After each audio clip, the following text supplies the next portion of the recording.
According to a request for proposals posted on the Bonfire Hub procurement website, the Cayman Islands Government Office in the UK wants a partner that will help Cayman build ties across political parties, party insiders, think tanks, NGOs, and the UK policy community. The successful bidder will be responsible for the creation of a strategic communications and engagement strategy, as well as services such as speechwriting, hosting meetings with policy targets, and managing UK media relations and social media activity. The bidding documents make it clear that CIGO UK is not looking to outsource its work, rather it is looking to, quote, buy in resources to work alongside of and in collaboration with the CIGO UK team, filling expertise and capacity gaps. The RFP close date is May 15th. Matthew Grant appeared in summary court earlier today to face several charges, including 1 count of threats to kill, 1 count of causing fear or provocation of violence, 1 count of being drunk and disorderly, and 1 count of resisting a police officer. Despite the severity of the allegations against him, Mr. Grant has entered a plea of not guilty to all charges. The details surrounding the incident remain limited at this time, though it has been confirmed that the alleged events took place at a residential property. The complainant is a woman known to him. The charges relate to an incident that reportedly occurred last year in 2024. From Radio Cayman's newsroom, I'm Felicia Rankin-Solins. Radio Cayman, the voice of the Cayman Islands. Radio Cayman Information Hour. For today's biggest news. April Cummings, Radio Cayman News. I'm Karsley Fuller. I'm Dion Anglin. Debbie Ebanks, Radio Cayman News. I'm Felicia Rankin-Solins. Join us for a special referendum panel discussion this Thursday, 24th of April from 7 to 8:30 p.m. on Radio Cayman 89.9 FM and live on the Radio Cayman YouTube channel. Are you ready for the 2025 referendum? Get the facts you need and have your questions answered. Hear from government officials and key voices from our community. Don't miss this important conversation about your vote, your right, your future. Tune in. Get informed and make your voice count. And of course, that starts right now. It is now 7 p.m. It's time for a referendum panel discussion.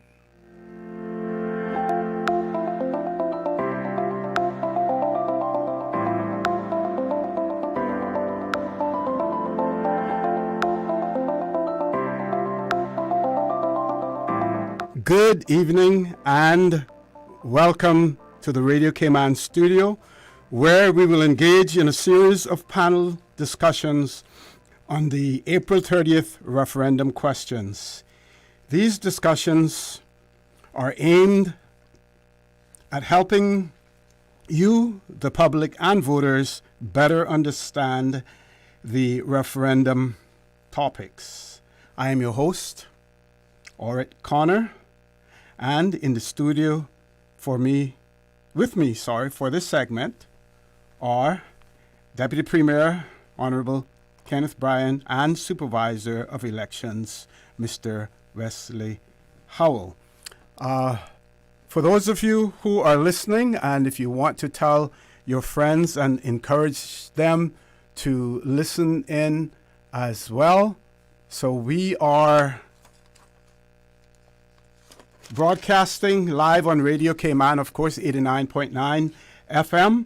Also, CIG TV, cable, plus YouTube. And, of course, there is on YouTube, you can follow us live, or there is also a replay that you can. And like I said earlier, we are in the Radio Cayman studio. Just to enlighten you before I have my 2 panelists engage in the conversation, to remind you of the referendum questions in relation to cannabis decriminalization.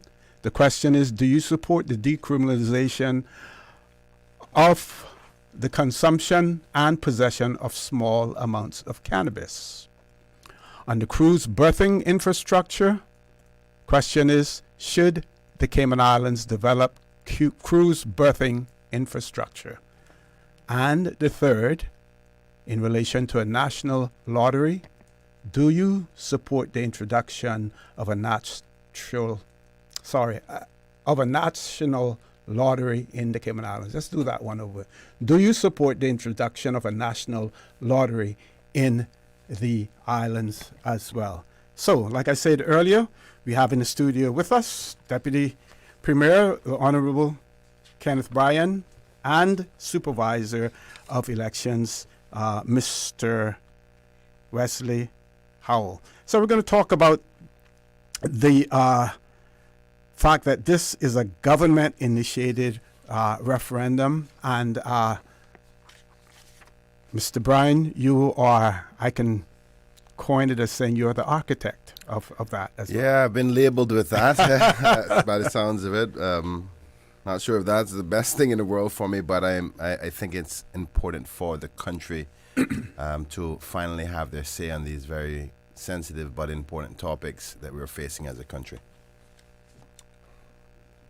And Mr. Howell, you've been charged with the implementation of the whole process. Absolutely. And this week we're actually right in the middle of mobile voting in a compressed timeline because of the public holiday on Monday. So it's been a lot of late nights and early mornings, but our fantastic team of folks are at it and going around and ensuring that some of our most vulnerable people are able to exercise their right to have their say on both their candidates and indeed on the referendum questions.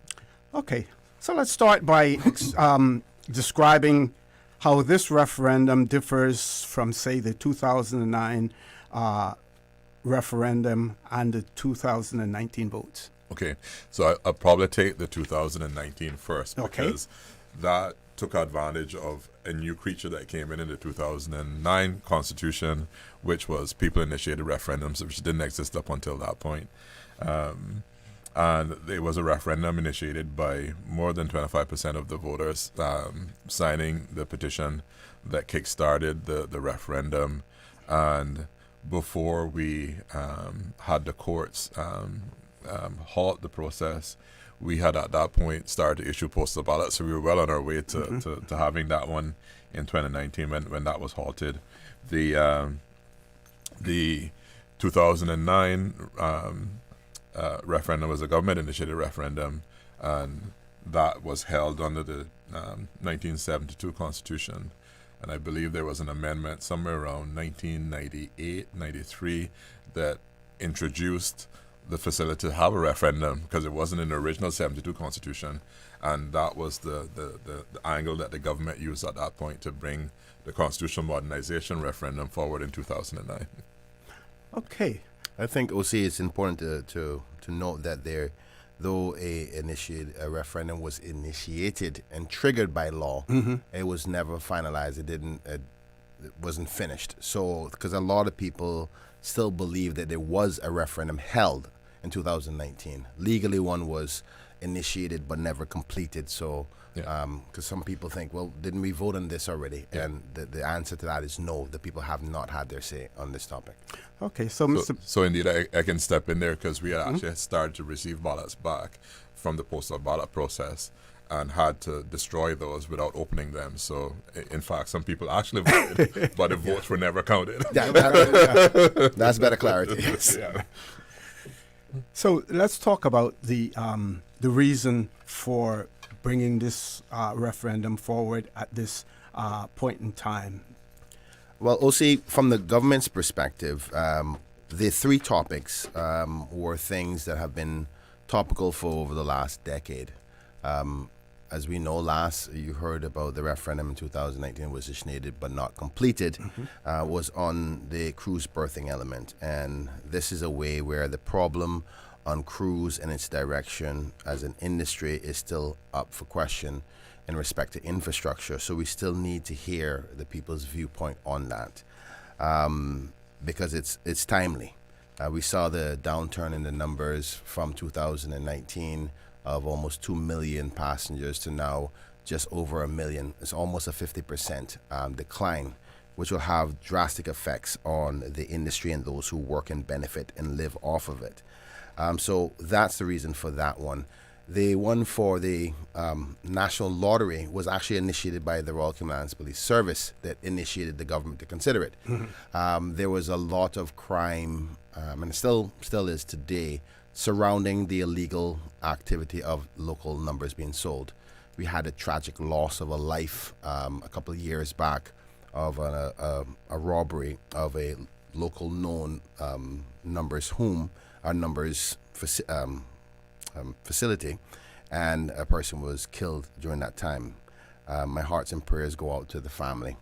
And as a result, the police came to the cabinet and said, listen, you have to address this because the criminality around the illegal numbers is such that if we do not decentivize people from being involved in gambling, then the criminals know that those people who are selling numbers or buying numbers can't report it to the police. So that major criminality will continue to be around it. So this was actually more about crime reduction strategy than actually a national lottery.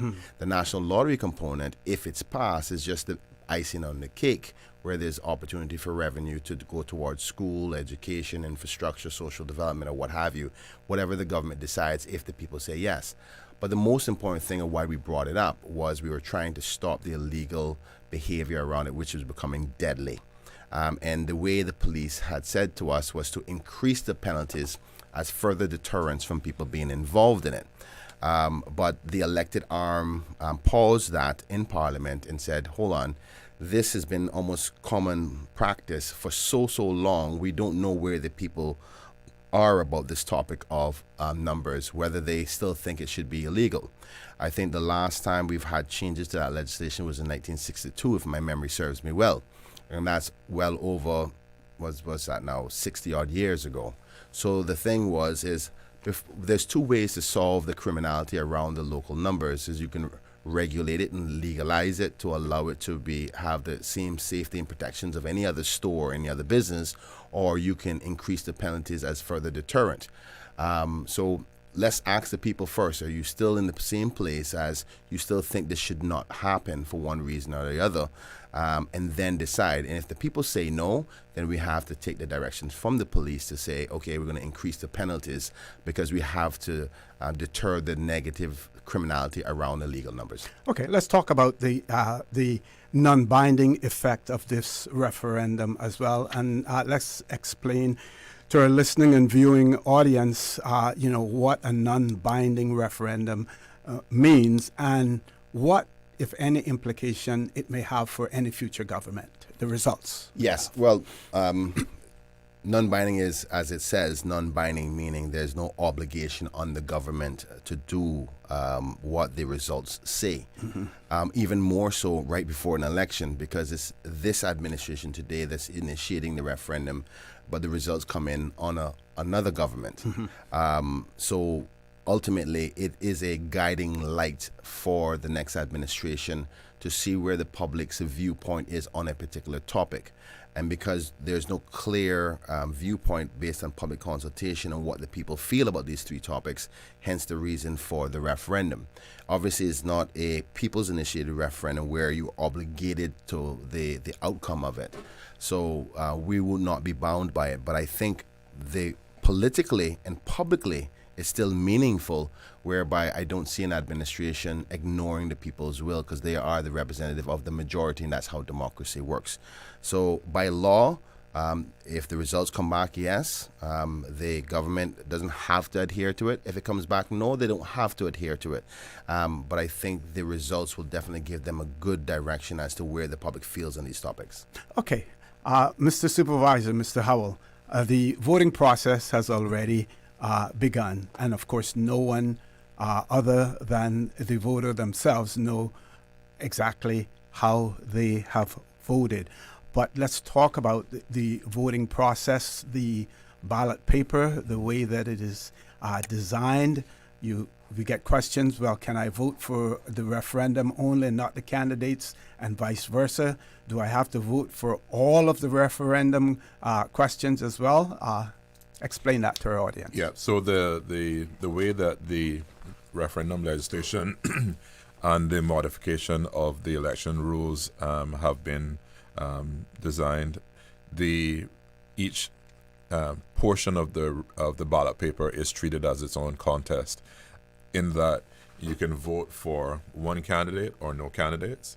You can vote yes or no for a referendum question of either of the three questions, or you can vote for none of the referendum questions, and each part of the ballot paper would be treated the same. So if you don't vote for a candidate, you're not spoiling your entire ballot paper. You would just effectively spoil the section that deals with candidates.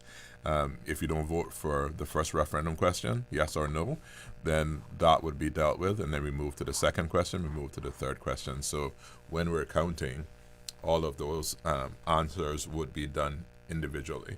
The only way that an individual can actually spoil their ballot at that point would be to mark their names on the face of the ballot, in which case the entire ballot is spoiled. So the ballot is designed, and the counting and assessment process, as set out in the legislation, is designed that every part of the ballot paper is assessed individually.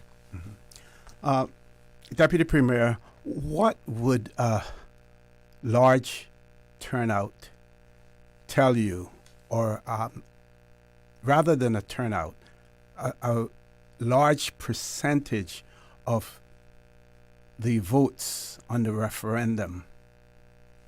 If you have a large percentage of people voting on the referendum, what will that tell you? What does that tell you? Well, I mean, I can only speak from an individual perspective, but I think that means our democracy is alive and well and healthy.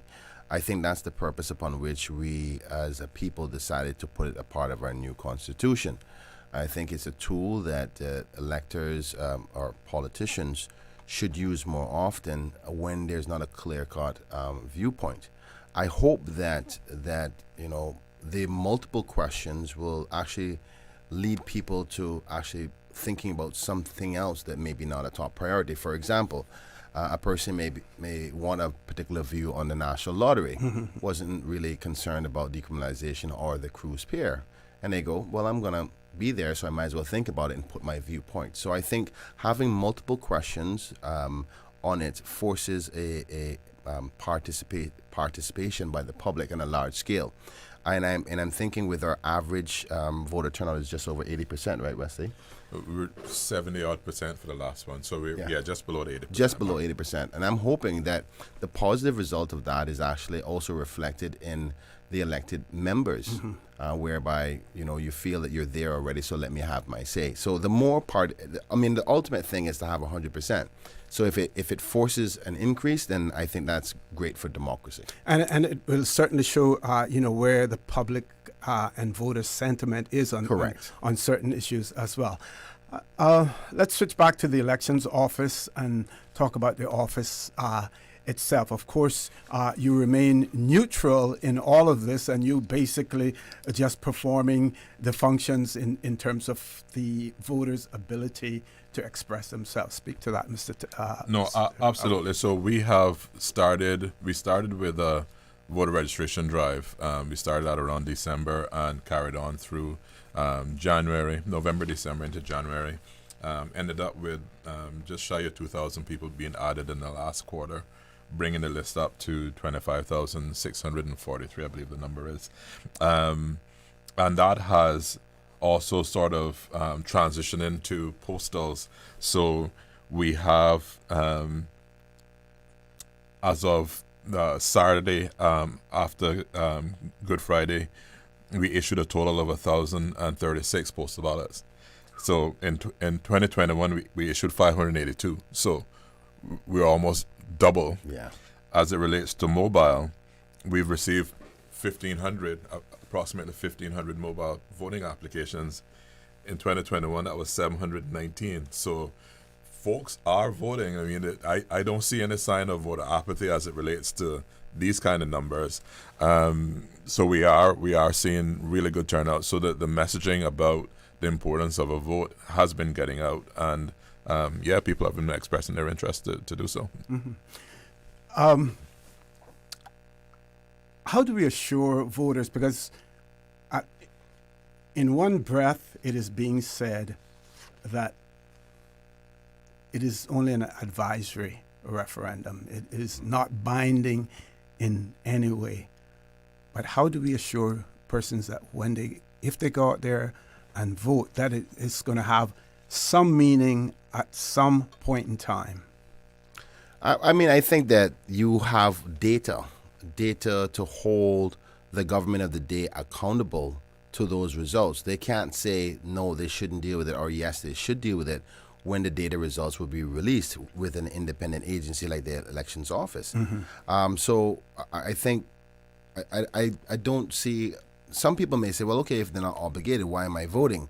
I think that politically there's enough obligation there, and I think that the sentiment across the society, depending on how the vote comes out, will be, say, for example, if everybody was against the decriminalization of marijuana, for example, then people will say, okay, well, then that's not an issue, and persons got to be more careful with how they are acting in their life, because it can have long-term consequences. So I think it changes our human behavior, and also, particularly with the fact that Wesley Howell has just indicated there's a large turnout already showing signals of that. I think I'm proud to be a part of this, or being the architect of it, on the basis of this will change the culture of participatory democracy. I think if there's a large turnout in the referendum questions, politicians or representatives will be more willing to allow more questions to be put to the people. And I think it can change our culture and have people have more say, rather than just the politicians deciding to do what they have to do for the people. Okay, let's look at what a yes vote means and what a no vote means. Would you agree that if you vote yes, you are encouraging the government to explore the particular issue a little further?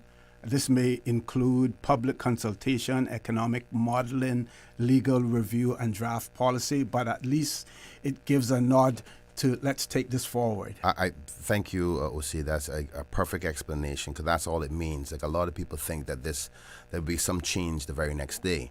What it does is just give the green light for the government to make the next step, which is doing the research, doing the regulatory drafting, and there will still be another 2 stages of consultation. There'll be consultation on the feedback of how you model for whichever one of the questions, whether it's decriminalization, national lottery, or cruise birthing. You have to go back and still do public consultation on what you're going to come up with.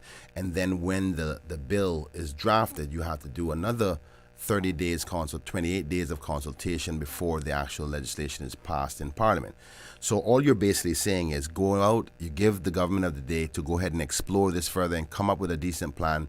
We're willing to listen to it, is what your yes is going to say. And a no vote, would you agree then that if there's a preponderance of no votes, that you are being discouraged, or you're discouraging government from pursuing or prioritizing that issue at this time?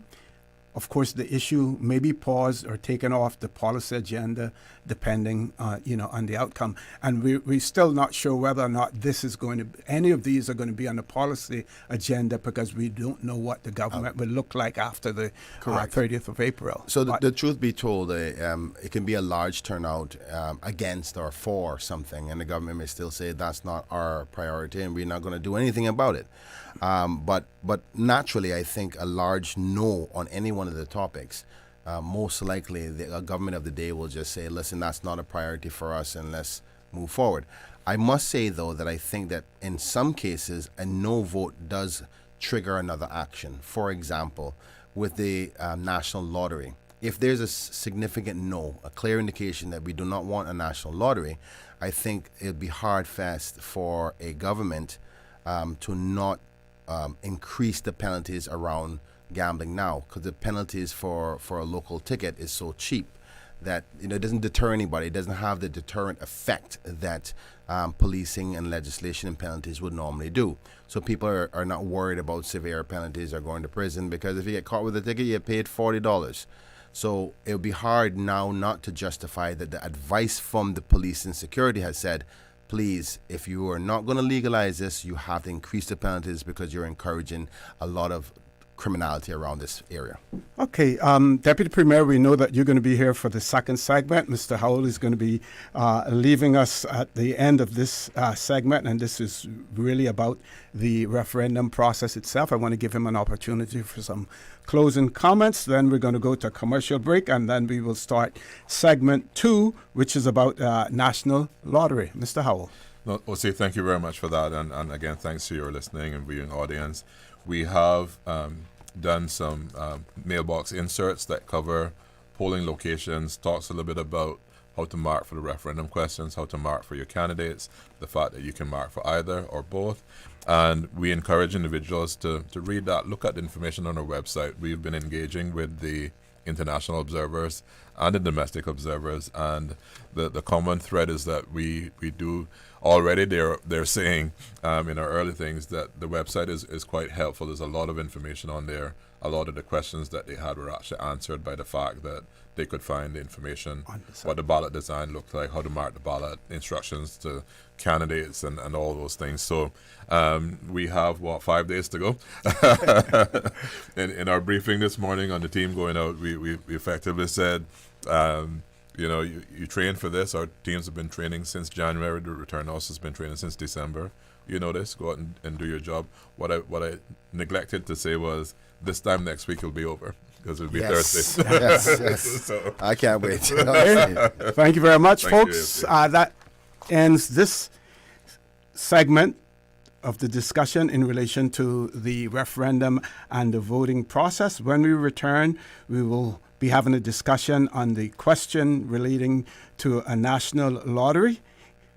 In the studio with us will be the Honorable Kenneth Bryan, Deputy Premier, and Pastor Alston Ebanks Alston Ebanks will also be in the studio with us. So please stay tuned. We will be back shortly.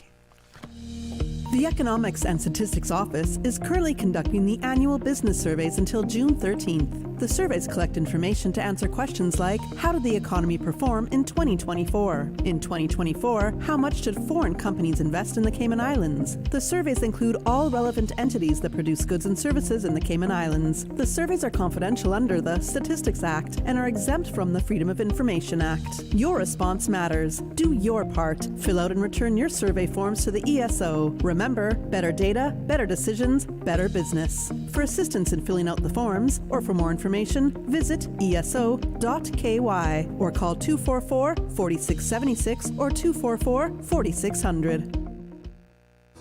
Are you a creator or inventor? Want to legally protect your work? Be known for it? How about make money from it? Wouldn't that be awesome? Cayman is celebrating intellectual property this month, leading up to World Intellectual Property Day on April 26th. But don't wait to join the celebration. Learn how to get your patent, trademark, design, or copyright registered today by visiting the Cayman Islands Intellectual Property Office website at ciipo.ky.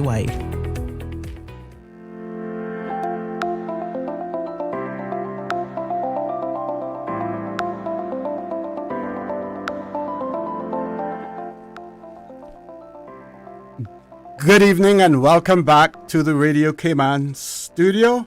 For those of you who are just joining us, I'd like to remind you that we are engaging in a series of panel discussions on the April 30th referendum question.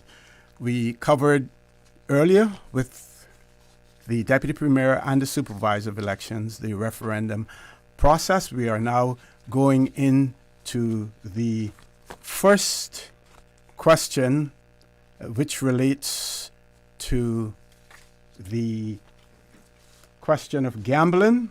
And let me read exactly what the question says in relation to that. Do you support the introduction of a national lottery in the islands? So, gambling is currently illegal, and concerns about social harm are certainly real. All forms of gambling, including lotteries, are prohibited under the Gambling Law 2016 revision. let's first talk about and maybe highlight the moral and social risks of normalizing gambling in the Cayman Islands. So we're going to start with you, Pastor Al. I didn't know how to be introduced already. Good evening, everybody. I guess I'm here. Yes. Well, thank you for mentioning that. I overheard in your previous session with Mr. Howell pointing out the fact that the police are sort of is the body that brought this forward because of their, I guess, concern. And the fact of the matter is that you have penalties that really aren't penalties. They're almost incentives, in a way. They're so light. So one question is like, why haven't we done something about the penalties before? But the point that you've raised, which is getting right down to the very root of it. What's the issue? What's the problem? Why wouldn't somebody support something that seems so, maybe even magnanimous, I guess you say? Certainly in terms of having the potential for increasing government revenues, that sort of thing. I think, let me state as a matter of principle for us to digest. It is not the government's job to incentivize risky behaviors for financial gain as a principle that covers a whole batch of stuff, right? It's not the government's job to incentivize risky behaviors for financial gain. And the government has the capacity to find out exactly how risky it is, more than the ordinary person on the street. So I make some general observations here. I'll make similar ones when it comes to dealing with the decriminalization or decriminalizing ganja. And that is the issue of gambling cannot be treated as a neutral matter. It has to be seen as a matter that that has all kinds of issues surrounding it. Social issues, health issues, moral issues, and economic issues. And so we need to make sure that when we are talking about that we give people information, they will understand that this is not a neutral matter. It's not just something that, okay, you decide and we'll go ahead or not go ahead. Government, I think, in cases like this, and I think even the other one later on, I think there's a due diligence that needs to be provided to the electors, done by government, in terms of saying, okay, we're a modern society. We have access to all kinds of research. Let us do the research. And on the basis of the data from that research, you can decide, rather than people deciding in some sort of vacuum. Those who are already into gaming and gambling, they're going to say yes. Those who aren't sure might say yes if it appears to be something that they might just tamper with, and before they know it, they're hooked. But I think that's important. Research has shown, however, that gambling itself, whether it's a national lottery or not, levies a high cost on society. So I have a whole slew of facts. I won't be able to probably get through all of them. I'm not sure how much time we actually have on this, but this research is from the United States, it's from the UK, it's from other places in the world. Now, we have some, very well-known places like everybody's going to go to the United States. They know exactly which state to go to. They're going to get some gambling. Of course, New Jersey's up there now too, because New Jersey introduced it. Because prior to that, it was, it was a no-no. But I want to understand that there are economists that have cautioned, and here's the caution, that the cost of higher problem gambling rates could be roughly equal to a state's takings. You think, because there's so many hidden problems you can't even put your finger on, but they're saying that it implies a degree of economic gain that states think they have, maybe a mirage. That is something. As the Guardian paper published September the 5th last year mentions that, and it goes on to talk about gambling disorder, which is, of course, a legitimate condition, has developed into a public health issue. And one of the things that I think should concern us is that it is well known that the financial burden associated with gaming of all cause or gambling, and it's interesting, it's sort of like George Orwell's Animal Farm. Or you start changing how you name things, and they sound more okay. So it's no longer gambling; it's gaming. It's not gaming. Gaming's a good word. And so, what did the pigs say? Sounds like lotteries and raffles. Yeah. What did the pigs say? Okay, all animals are equal. Just some are more equal than others. In this case, just playing with the words. But gaming or gambling, whatever you want to call it, the reality is that it falls disproportionately on the poor. That's research. Wherever it happens, it falls disproportionately on the poor. Rich people don't need to gamble. Okay, I want to give the Deputy Premier an opportunity to respond, and you may want to start by, again, laying out your reasons for introducing this referendum question. Yes. Thank you, OC, and I first want to say thank you so much, Pastor Al, for joining us. It's always good to have the opposite viewpoint in respect to these. Two former people from the press. Yeah. The government's intention for this, as I said before in our previous opening, was to reduce criminality around, unfortunately, a common accepted, unfortunately, local numbers black market. And based on the last decade, you've seen an increase of severe crime around this local black market of local numbers. So the police advised us that in order for us to do something about that, you have to have a further deterrent by increasing the penalties.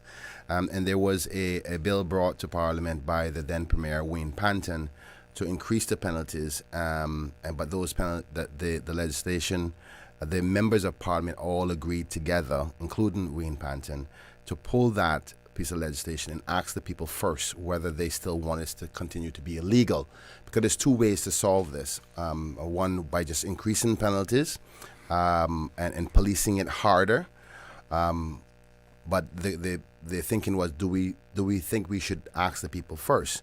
And I heard Pastor Al suggest that the government shouldn't be in the business of allowing risky behavior for financial gain, for financial gaming. But I also do believe the government should also be in the business of allowing the people their democratic right to choose. That's the job of a representative. And particularly when it's not clear cut, I think we should allow the people to have their say. Now, we will have viewpoints on the things that are legal today, like alcohol sales. There's a lot of problems that come along with that. There's a lot of problems that come along with a lot of things.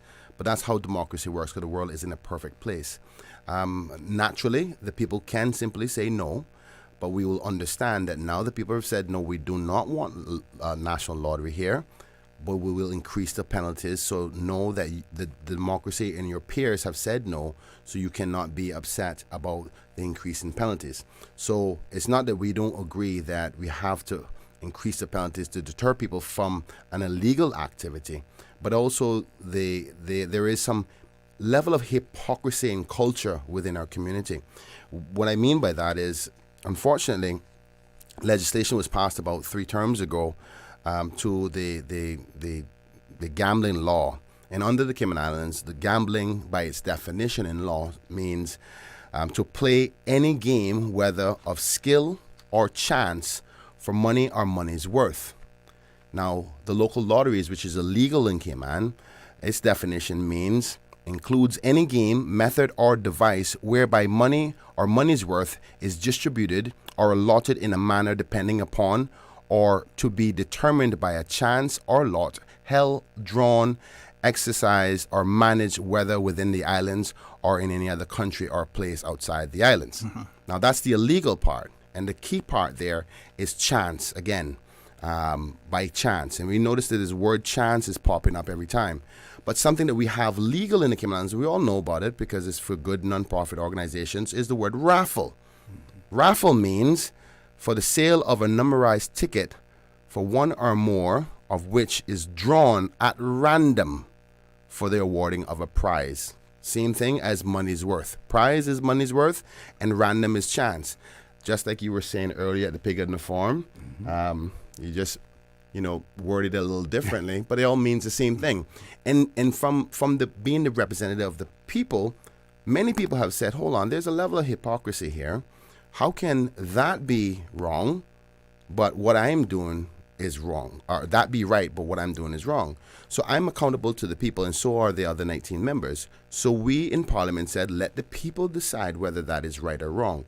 Now, we will advise them, as you said, what will happen if this comes if the people say yes. What has to happen first is the government will have to go off and investigate ways and how a lottery will work, do the necessary research, what kind of programs we would put in place to reduce the harms upon which Pastor Al just highlighted, like, gambling addictions, the effect on poor, and also secure that those monies and those profits that we make actually go to positive things like social welfare, like health care, like our kids in education. So there's not going to be a perfect situation, but our job is that we have to ask the people for their democratic right by informing them. So if there was a yes vote tomorrow or on election day, that doesn't mean there's a national lottery that's going to happen in a week. The government may take about a year, possibly 2 years, before they formulated all the structures, the authorities, the legislation or regulation in order to do that. But they will also be bringing more legislation to increase the penalties on the black market, because even if you have a national lottery, that doesn't mean the black market goes away. But what it does is give the justification to the police force to say, you have an opportunity to do it in a legal way, therefore you should not cry about the penalties that come along with it if you do it in the illegal way. So that's the thinking upon which the government did it, and we will respect, at least the government's position when we passed it, is that we will respect the people's will. And I think any 19 members that are elected will also take the guidance of the people, even if it's a no or if it's a yes. They both come with potential harms. But the part that may be most concerning that we have to get past is, if we say no to a national lottery, what are we going to do about this discrepancy in a raffle? And the raffles are beneficial to local non-profit organizations, Cancer Society, Leo's Club, and all the other one, Heart Foundation. So how do we tell the people that it's fair for those raffles to happen, but yet the local lottery can't? So is that okay, I want to give question? Pastor Al Is an that a rhetorical opportunity. question? Yes, it is. Yes, it's a rhetorical question, because it's a very good question. Mm-hmm. But taking a look at what now exists, what have the findings been in terms of the social findings, the economic findings, the behavioral findings, when it comes to, let's say, one of the service clubs doing a raffle, or one of the churches doing a raffle, or some other organization doing a raffle? Is there a network of black market and underground associated with that? I have heard of nothing associated with that. Well, actually, there was a you remember there was a robbery that happened where a person was doing, I think, unfortunately, it was a past member of Parliament may have been involved in some capacity, where criminals targeted the winnings from a raffle, and I think it was on Westby Road. Targeted. So that I can understand, but I'm talking about within the system itself, the corruption and the misuse of the system. Whether it's churches or schools or service clubs are doing periodic raffles, or they're having something, for example, where they're bringing down some group, and you get some buys and tickets, and you happen to get enough tickets, you get something. What I'm saying is that we do have to we have to look at that sort of discreetly, and say, okay, is this something that has shown to have a social problem associated with what we currently allow? Because it doesn't mean it can't morph into that, right? But so the potential risk is still there. Yeah, the potential risk is still there, but the risk's a different kind, apparently, from what you have somebody is going to do something that's illegal. So I suppose you could say, well, okay, if all, but I guess you can't say that because you already admitted, we all can admit that when you have legalized gambling, that does not stop the illegal gambling. It doesn't stop the black market, and so you're not going to remove the possible consequences that are associated with it.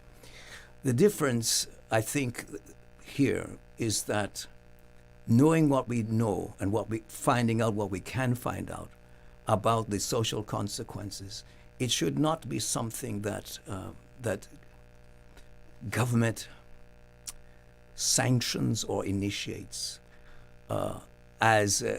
with the and I think this is just an idea because proof is not yet here that it's going to benefit. From other jurisdictions in Sweden and France and others, they say the social cost of gambling outweighs the tax revenues it generates. So even though that, and UK, they have they try to monitor, because UK, they got a lot of gambling going on there. They try to monitor, find out, okay, we know some of the harms. Are the benefits outweighing the harms? That's a hard question to ask and to answer because what you're saying is we know that actually the process itself is causing the harm. We are behind the harm. Now we're trying to say how little harm is there being caused by something that we have allowed or that we promote.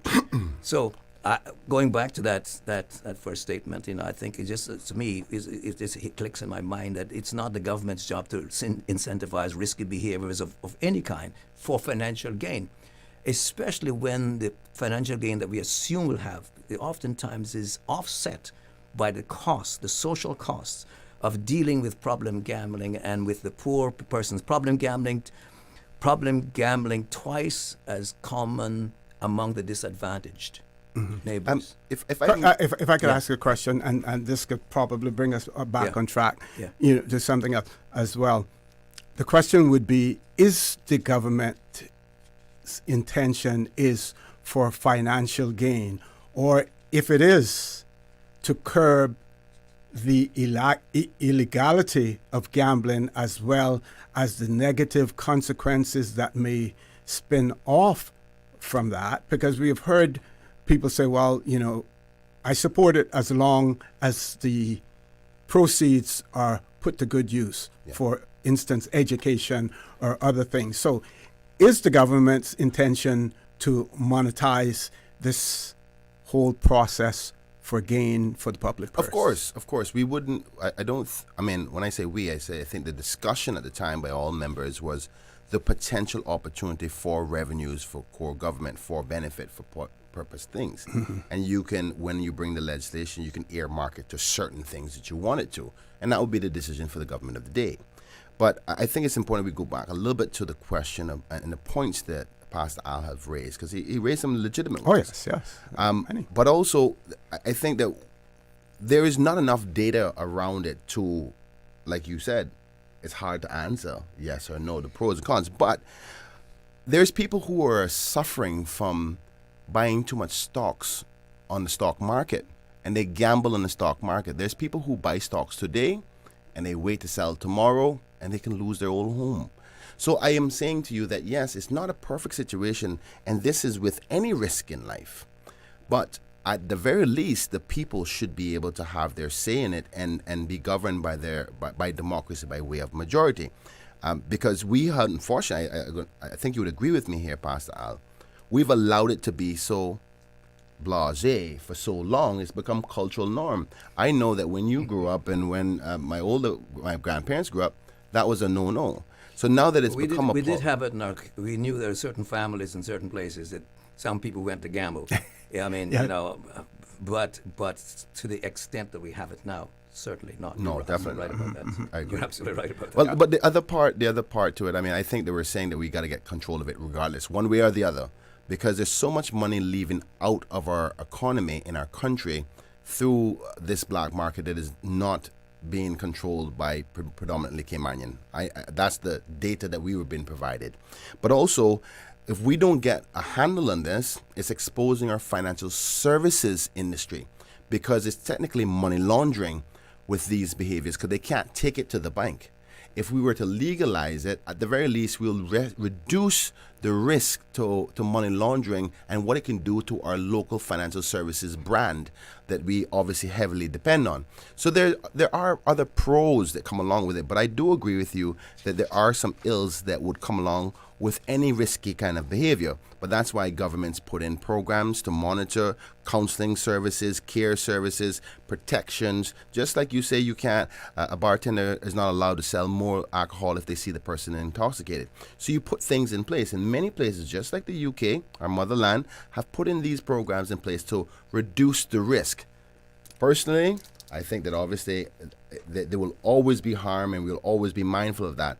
But if the people are of the view that they're fine with those harms, our job is to, at the very least, mitigate those as minimal as possible and then allow the benefits to go to social good. Okay, I'm going to have Pastoral have the last say on this segment because we're going to soon be switching to another. I'm trying to extend this. We're given 20 minutes, but 20 minutes really isn't enough for us to converse, so I'm stretching it a little further. Thank you, Jose. One of the most serious things is that gambling has the distinction of being the addiction with the highest suicide rate. That's a fact. Yeah. We have something called gambling disorder, and the high suicide rate of any disorder is among people who are gamblers. 6 times more likely to commit suicide. So this, for example, we know Nevada. I haven't gone there recently. In fact, I can't remember if I ever drove through it. Do I have to go through that to get to Texas? I don't remember. I've been to Texas. But gambling cases of suicide, gambling-related cases of suicide in Nevada really is approximately 9 times greater than the overall U.S. sample of suicide, right? 4% versus 44%. So you can't just ignore that and say, well, that's coincidence. And then I think it's because it's a concentrated area as well. Yeah. If we were to spread the gambling houses across the whole United States, then it wouldn't that number wouldn't be as high. Right, but again, it's significant that you have that much. And then, of course, there have been some other related. To me, this idea here, as a very troubling statistic, estimated 19.2% of those struggling with gambling problems commit suicide. And the reason that people commit suicide, the sociologists will tell you, there's all sorts of things. The person has gone bankrupt. The person has actually spent all the money. They can't tell their spouse. The person has put themselves in such a position that if they don't take their own life, somebody else is going to take their life. All sorts of things that are associated with it. So, they pointed out that in New Jersey, for example, that since New Jersey's betting was legalized there in 2018, that calls to their 800 gambler problem helpline increased by 277%. That's since 2018 to 2024. So that's a public health crisis. And the California Council of Problem Gambling says the average problem gambler negatively affects 7 people with whom they have close ties. So, the data is there, the information is there.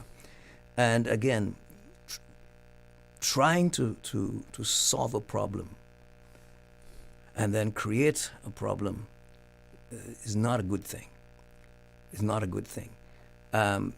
We also know, and this applies when we talk about legalizing marijuana later on, we also know that when you legalize or legitimize somehow a behavior, people who never did it before you remove some of the cautions, and people who were never done it, now they get into it. And of course, they don't know what their propensity is going to be, whether they're going to be addicts or not. So the National Council for Problem Gambling, which is in the United States, when they include everything, job losses, crime, and all that sort of thing, they say that the cost amounts to like $14 billion in America. That's the cost of gambling as a problem gambling, you say. That has to do with all sorts of things. People lost homes, they lost their savings, they lost their relationships, they're forced to initiate bankruptcy, and on and on and on. And because People Compared recognize to- as a problem. They recognize the problem, and they're trying to quantify this. And of course, it's great for the sociologists. People are making their PhDs all the time because they have the data right there. Yeah. What about the observation that is also made, Deputy Premier, that at this point in time, where the problem mainly lies is those persons who know where to go to gamble, to buy numbers, right? And if it is legalized, then there are persons who would be hesitant in the first instance to go because they don't know. I go to this. I should go to this barber shop. I should go to this hairdressing place or whatever. But now that we have legalized it, then you get a flood. You get more persons who may never had an interest in gambling doing so. Does that increase the problem for the Cayman Islands I think or that's lessen what it? Pastor Al was alluding to. Yeah. And I have to agree with that point. I can't agree with the point made about the high suicide rate in Nevada because that's based on a concentrated formula. Let me explain. My point is that if you have an island with 10 dive shops, and for every 10 dive shops, you may have one diving death per year based on the risk level. But then you come to a beautiful country like the Cayman Islands, we have 100 dive shops. Naturally, our death rate will be 10 per year. And it's the same concept with Nevada. Nevada has a high suicide rate because Nevada has the most casinos in the whole world in one location. So I don't think that. I mean, we're trying to present facts and information to lead one way or the other. Yeah, and I didn't want to interrupt you. But my point was, I stressed Nevada, but the statement concerning that gambling has the distinction of being the addiction with the highest suicide rate was not limited to Nevada. That's an overall perspective. Correct. So I would accept that too. Yeah. But you're right. By allowing it, there's a propensity for people to be willing to try because it's not illegal. So I can't say there wouldn't be an increase. I can say that it would be not illegal and people will not be criminalized for it. But also there is the same can be said, particularly when you're using the reference for marijuana, about alcohol. It is legal, and I guess before it became legal, the theory was that if you turned it legal, more kids or more people would try it. But we have alcohol legal today. So my point is it's for the people to decide, and we will respect whichever way they go, for or against. But we live in an imperfect world. But our job as representatives is to allow democracy to play its role. And I don't see this as an incentive for risky financial gain, but more so of their democratic right, because the law is done by legislators who are democratically elected. Okay, we're going to end this segment of the discussion in relation to a national lottery. When we return, we will be talking about the question, do you support the decriminalization of the consumption and possession of small amounts of cannabis? The decriminalization of the consumption and possession of small amounts of cannabis. That discussion will take place with the Honorable Kenneth Bryan, along with Ms. Kimberly Febres. Again, Pastor Alson will be with us, and Mr. Orrie Merren as well. Please stay tuned. We will be back shortly. The Ministry of Youth, Sports and Heritage invites you to take part in Emancipation Day 2025, a week of meaningful events happening May 2nd through May 11th across the Cayman Islands. This year's theme, Unity, Strengthening Our Legacy, is a call for reflection, pride, and community, from cultural celebrations and historic tributes to church services and panel discussions. There's something for everyone. Don't miss the Emancipation Day commemoration on Monday, May 5th, and be a part of this important moment in our national story. Follow at MYSCH_Cayman on Instagram or visit www.gov.ky/YSCH for the full schedule. Let's honor our past and shape our future together. Are you a parent in the Cayman Islands facing challenges with your child's behavior, navigating separation, or struggling with your teenager? You're not alone. The Family Resource Center is there for you. Their team of professional parenting practitioners will be offering several programs in May. Whether you're raising teens, experiencing difficulties resolving conflict as you go through a separation, or want to learn more about ADHD, or simply upskilling your parenting strategies to support you through a myriad of concerns, we encourage you to invest in your family's well-being. Learn more and register before spaces are full. Contact frc@gov.ky or call 949-8789 today. Take the first steps towards a happier, more harmonious family.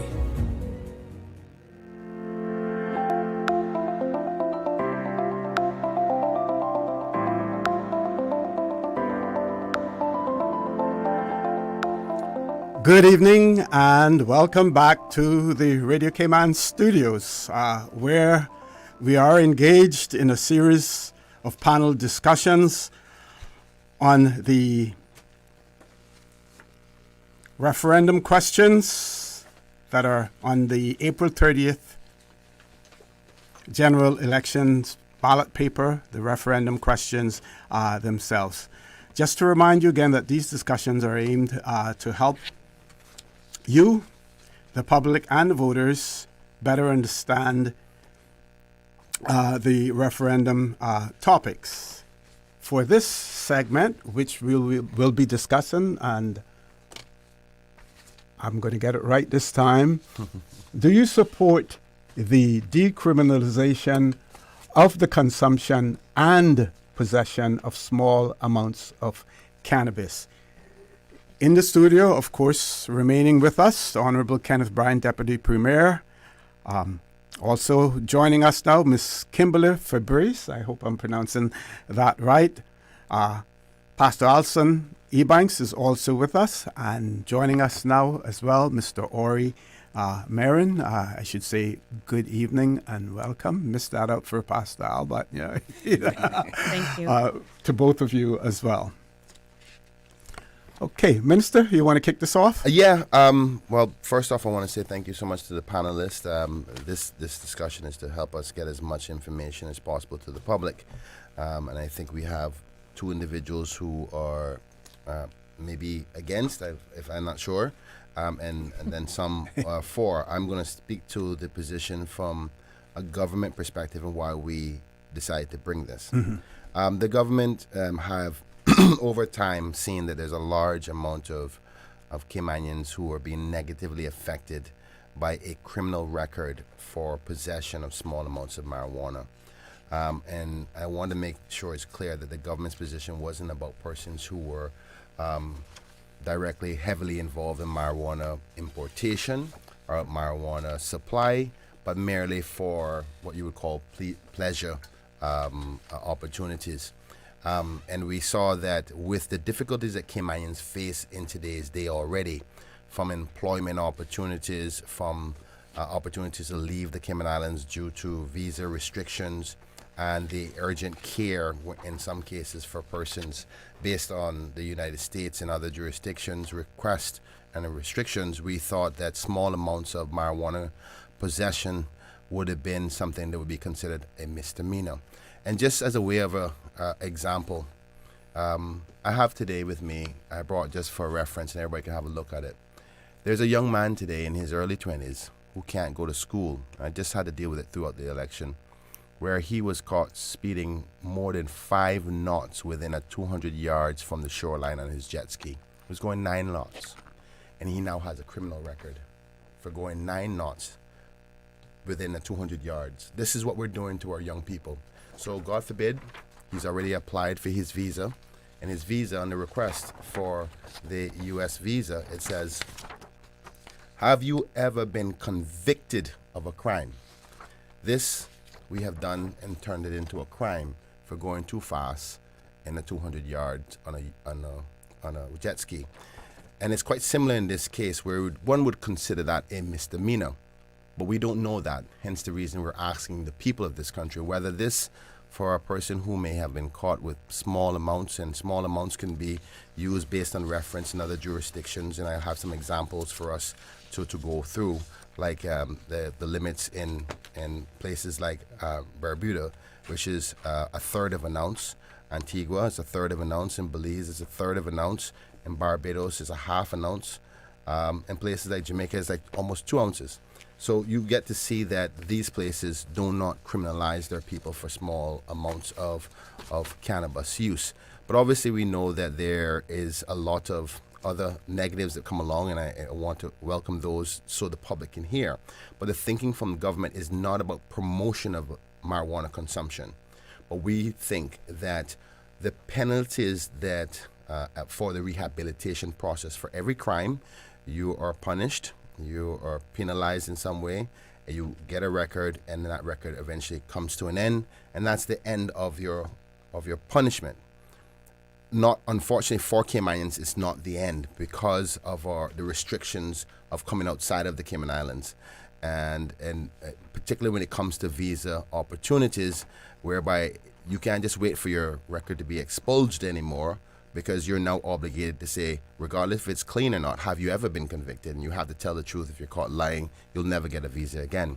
But more importantly, the other part that is seeming rather conflicting by our people is that in other jurisdictions, people come to the Cayman Islands who are coming from jurisdictions who see small amounts as a misdemeanor and they don't get a criminal record. They're allowed to come here to the Cayman Islands and work because they have a clean police record and it's not considered as a factor. But a Caymanian caught in the same situation already have the hurdles of just being a Caymanian in their own country, but now they have a criminal record when there's no way for the Cayman Islands government or the work permit system to know whether that person actually has or uses or have ever been convicted, because it's not a criminal offense.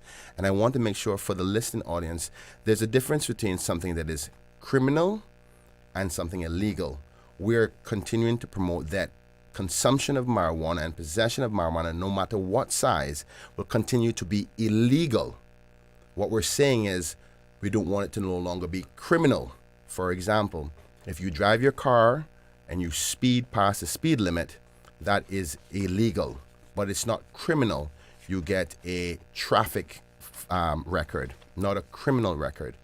And we believe that you can still penalize, disincentivize persons from participating in marijuana consumption, but don't let it be a lasting effect on their life. And that was the government's intent, if it's the people's will. But we will always respect the people's decision, but that's the thinking upon which the government presented it to Parliament and as a referendum. So I'll stop there, OC, to allow other members to put forward the pros or cons to the matter. Okay, we're going to hear a viewpoint from Ms. Febres. Thank you. Yeah, so I think one of the things that I just want to dispel is the common myth that marijuana use leads to social problems. A lot of people believe that that's the case. And the research shows that that's just not true. It's actually, in many cases, the other way around, that social problems exist, and that leads people to cope with substances, whether it's marijuana or alcohol or even tobacco and nicotine. And so that is a common myth I just wanted to put out there, just so that people understand that if it's decriminalized, that doesn't necessarily mean that social problems will increase. In fact, there's research that shows that when we remove the stigma of criminalization and people aren't marginalized by that and discriminated against because of the criminality associated with it, that they're actually more likely to seek treatment.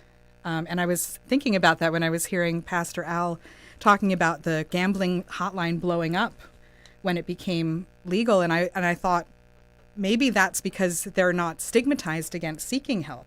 I mean, I don't know, but that's what the research suggests, that when we remove that marginalization of people having a criminal record, it creates pathways for people to seek treatment and opportunities also for education. So as you said, we're not talking about making it legal, right? So that's a completely different ball of wax. Legalization comes with a lot of social risks and but that's not what this is about. If we're talking about decriminalization, the main thing that it's going to do is remove the stigma of people having a criminal record, which comes with a lot of benefits, right? They won't be marginalized by their community, by the workplace, by their families. They will hopefully feel more comfortable accessing treatment. And then we can focus on the actual social problems that exist that lead to addiction and substance use in the first place. Okay, Mr. Merren, I'd like to hear from you as well. And I want to point out that you and Dr. Lockhart have published, presented to the media a public consultation input on the cannabis decriminalization in the Cayman Islands. And you have pointed out in that both of you have made this submission on a personalized basis, not on a professional basis as well. But let's hear from you. Thank you, Mr. Connor. And I just had a look on the news channel. I see Cayman News Service has published it. We also circulated it to the news service. Great. Thank you very much, and appreciate everybody's input. I'd just like to say that this is about decriminalization. From my perspective, from an attorney's perspective, is all about social justice, in avoiding social injustice. The important thing here is that we have 3 United Nations drug conventions, 2 that particularly apply here. The unique thing is that the Cayman Islands have a lot of flexibility, and in relation to possession and consumption of small amounts of cannabis, it's no issue whatsoever. We can navigate it, and we also are able to use constitutional principles, particularly human rights. One of the things that I find most interesting in this regard is the perspective of the former Commissioner of Police, who as far back as 2015 has advocated decriminalizing cannabis because it's clogging up the system and getting in the way of tackling serious offenses. Also, just to add to the other panelists, noting that in previous jurisdictions who have decriminalized cannabis, one of the things that they have found is the use has gone down. It has not increased. There's a curiosity peak at first, and then it flatlines and goes down most of the time. One of the most important things that I would say from a social justice standpoint is that to criminalize someone, as we were alluding to earlier, for use of a personal substance where there's no violence, they're not hurting anyone, there's just a stigma on themselves. I know of situations where individuals are not able to travel for health-related purposes to seek treatment. They're not able to go to school. They're not able to get an education and not able to go to trade schools. Caymanians are suffering from this right now. Some from just being caught with one spliff in a non-violent scenario. So this is something that we need to really focus on from a social justice standpoint, and it's something that our Constitution justifies. I'd also go as far to say is that if Parliament does not act, I think it's very likely that you will see a judgment, landmark judgment, coming down the pipeline, that the courts and the legal profession will bring access to justice, and the courts will administer justice. So if Parliament doesn't act, the judicial arm of government is very likely to act in due course. Mm-hmm. And you have pointed out, both of you, that you would vote yes in the referendum. Absolutely. So it at first it was quite surprising to me when I got a bit into understanding a little bit of the research into it. After doing enough research, it is, in my mind, without doubt, the best route to take. And I also say this as a Christian as well, too, that I'm morally comfortable with this. I'm also morally comfortable with the use of medical cannabis. But in no way, shape, or form are we condoning the use of illegal substances. What we are talking about is legislative policy change for the better. Okay, Pastor Alson, I've left you for the last night. I'm reminded that we should call you Pastor Alson rather than Pastor Al, as well. So I'll remind all of our panelists of that. I'm guilty of it as well. But I deliberately left you, for the last on this one. I want to start this at the back end of what I was going to be saying anyway, and that is this: that I think if the primary motive for the introduction of decriminalization of consumption of small amounts, whatever that is, of ganja into law is a compassionate concern over the legal repercussions to a young person's future opportunities. I am with everybody on that. I would suggest that we understand that. We understand that the human brain is not fully developed until somewhere around, I would say for women, for girls, probably 25, for guys, probably 30. But medically, the frontal lobe and the part of our brain that deals with consequential thinking, it doesn't develop until we're in our mid-20s, which means young people make all sorts of bad choices, stupid choices. Now, my understanding right now is that the courts already take that into consideration, and the courts exercise what I would consider to be subjective discretion, because it's not discretion given by Parliament. But I think one solution would be for Parliament to simply empower the courts to exercise more than these instances of subjective discretion by giving some very clear guidelines, some parameters very specific to dealing with especially underage persons. Because you could have a scenario, for example, of a young person that starts very early, and we know from the research that there is no such thing as using cannabis without it affecting the brain. It's for young persons. We don't know all the consequences because it depends on each individual. I have two relatives, two cousins that are dead because of cannabis use, ganja. One was a normal kid until he decided to experiment, but because he didn't know what it was going to do to him, he probably had some pre-existing, maybe genetic condition that said that after a short while, or he simply got whatever the case was, he got in a boat and went off. We never seen him again. His other brother was so into it that he was into the midst of not only consuming it, but of course led from that to other types of drugs. He was murdered, his body found somewhere overseas. In the sea here. So we have a lot of those things. I'm saying we need to be able to look at our younger persons and realize that the children and youth, they are unique.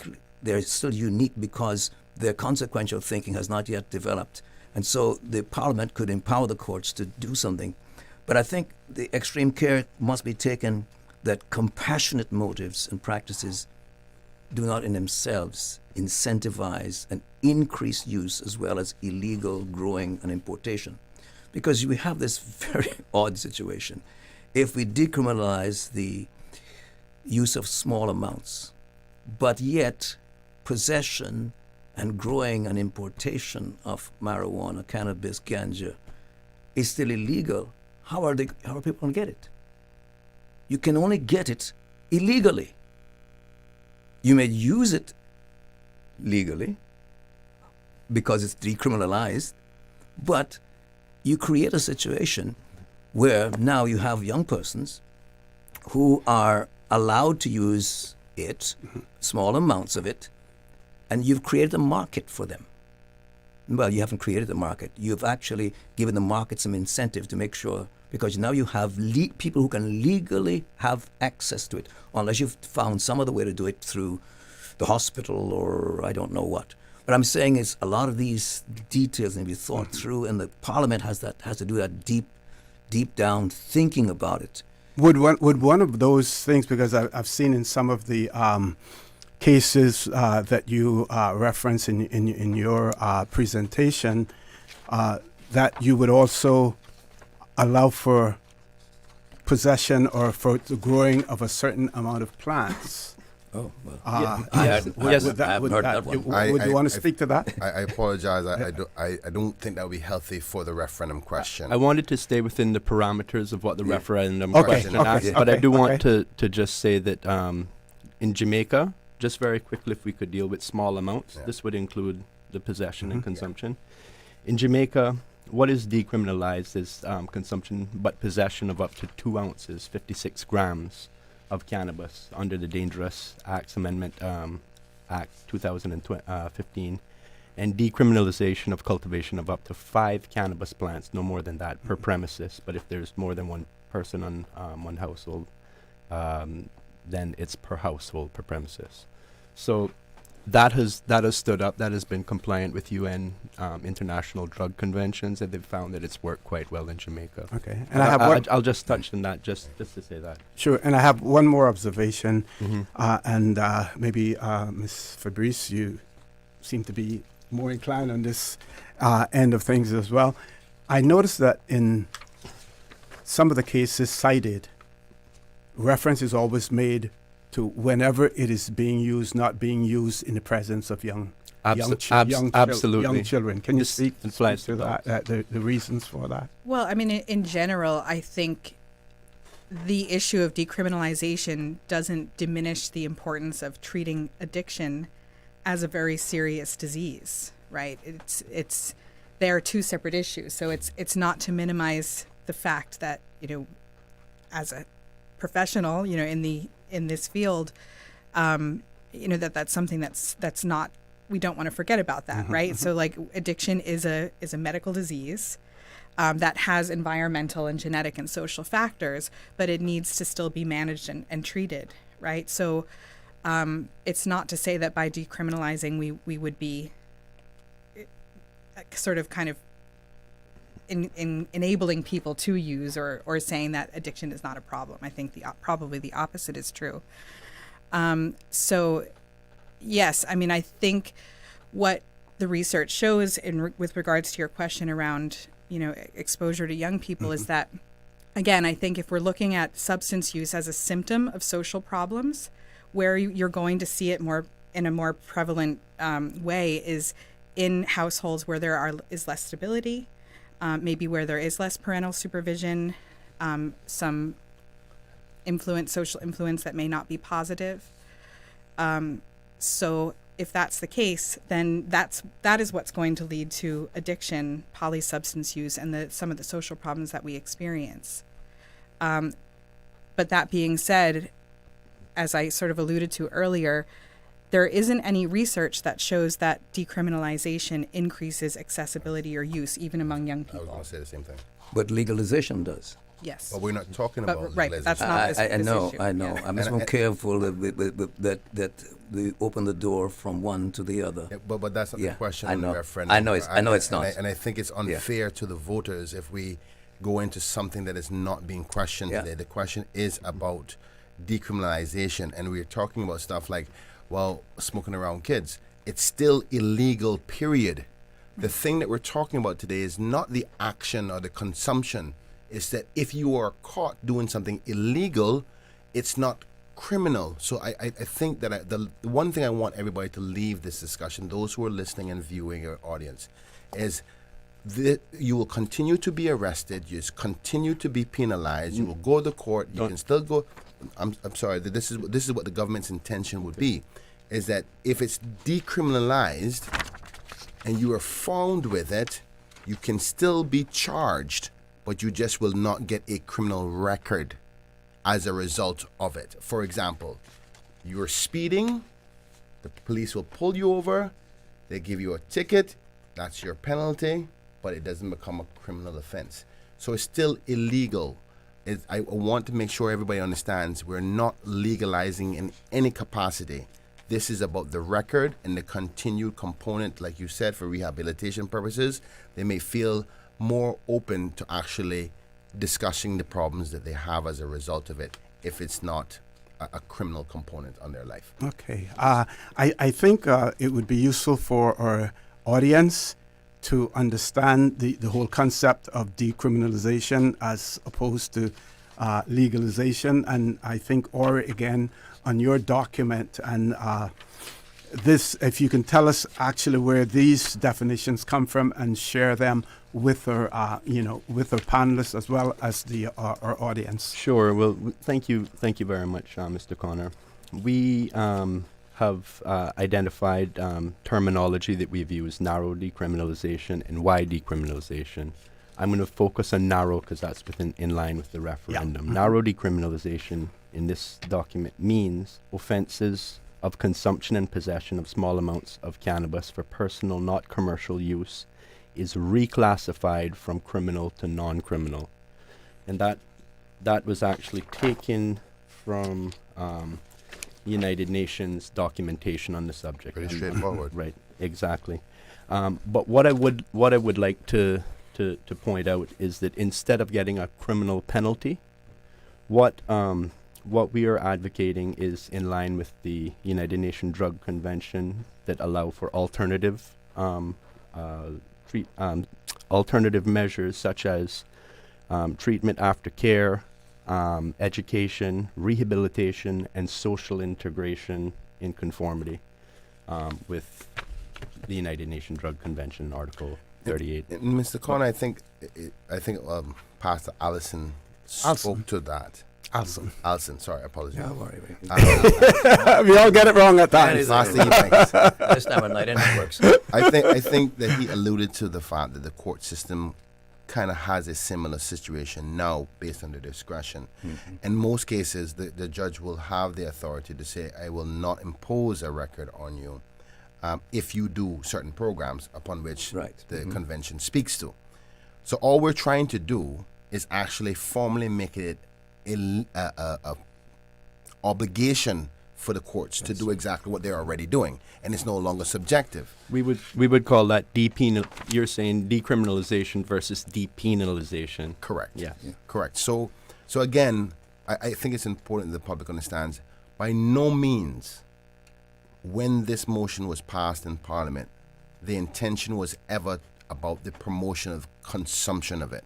We still believe we will do everything, support the police, support drug rehabilitation programs to prevent people from doing that. But God forbid that they do, we don't want it to ruin their lives. And there's one point that I also wanted to highlight, Mr. Connor, that Pastor Ebanks spoke about young people. This is not only affecting young people.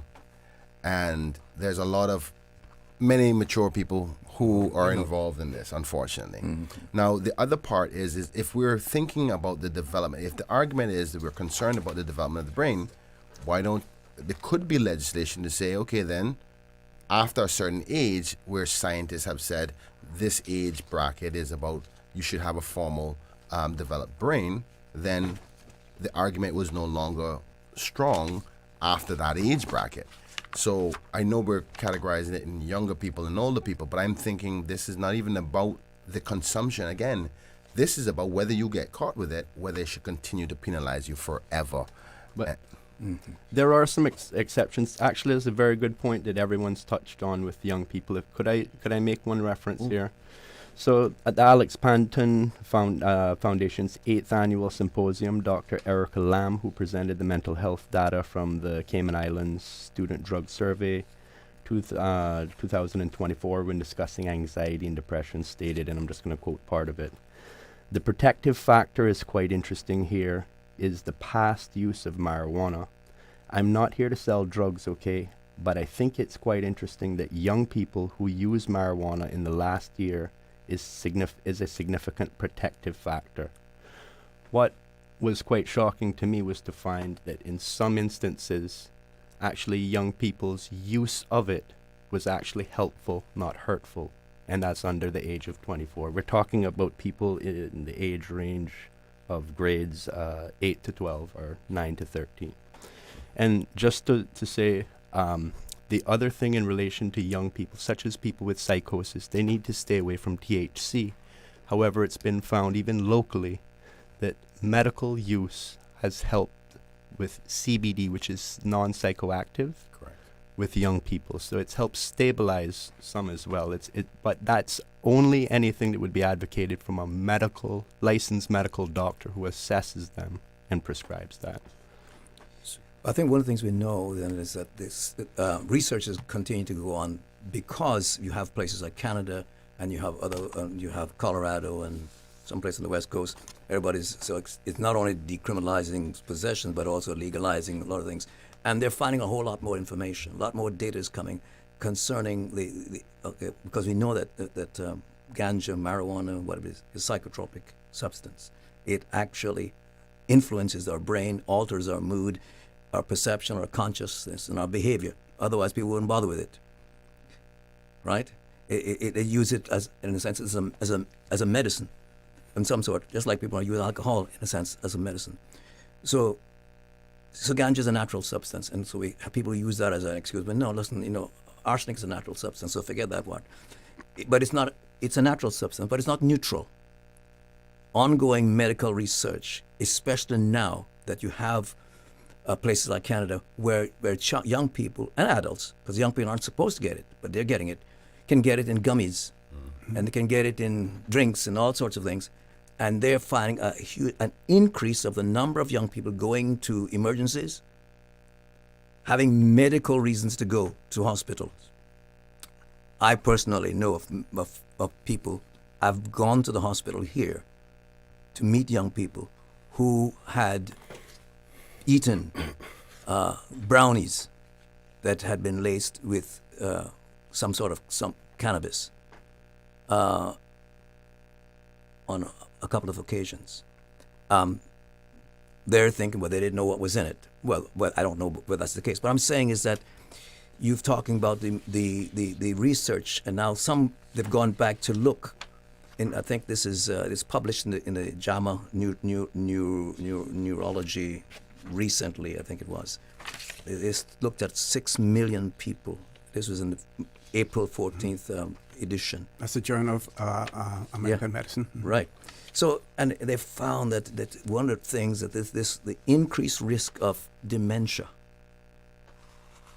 for persons who have been using cannabis. Now, they're using it for a longer time.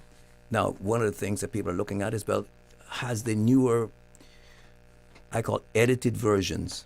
I grow plants. And so I realize that people have been working on trying to get more potency in some of these things. Has that made much difference?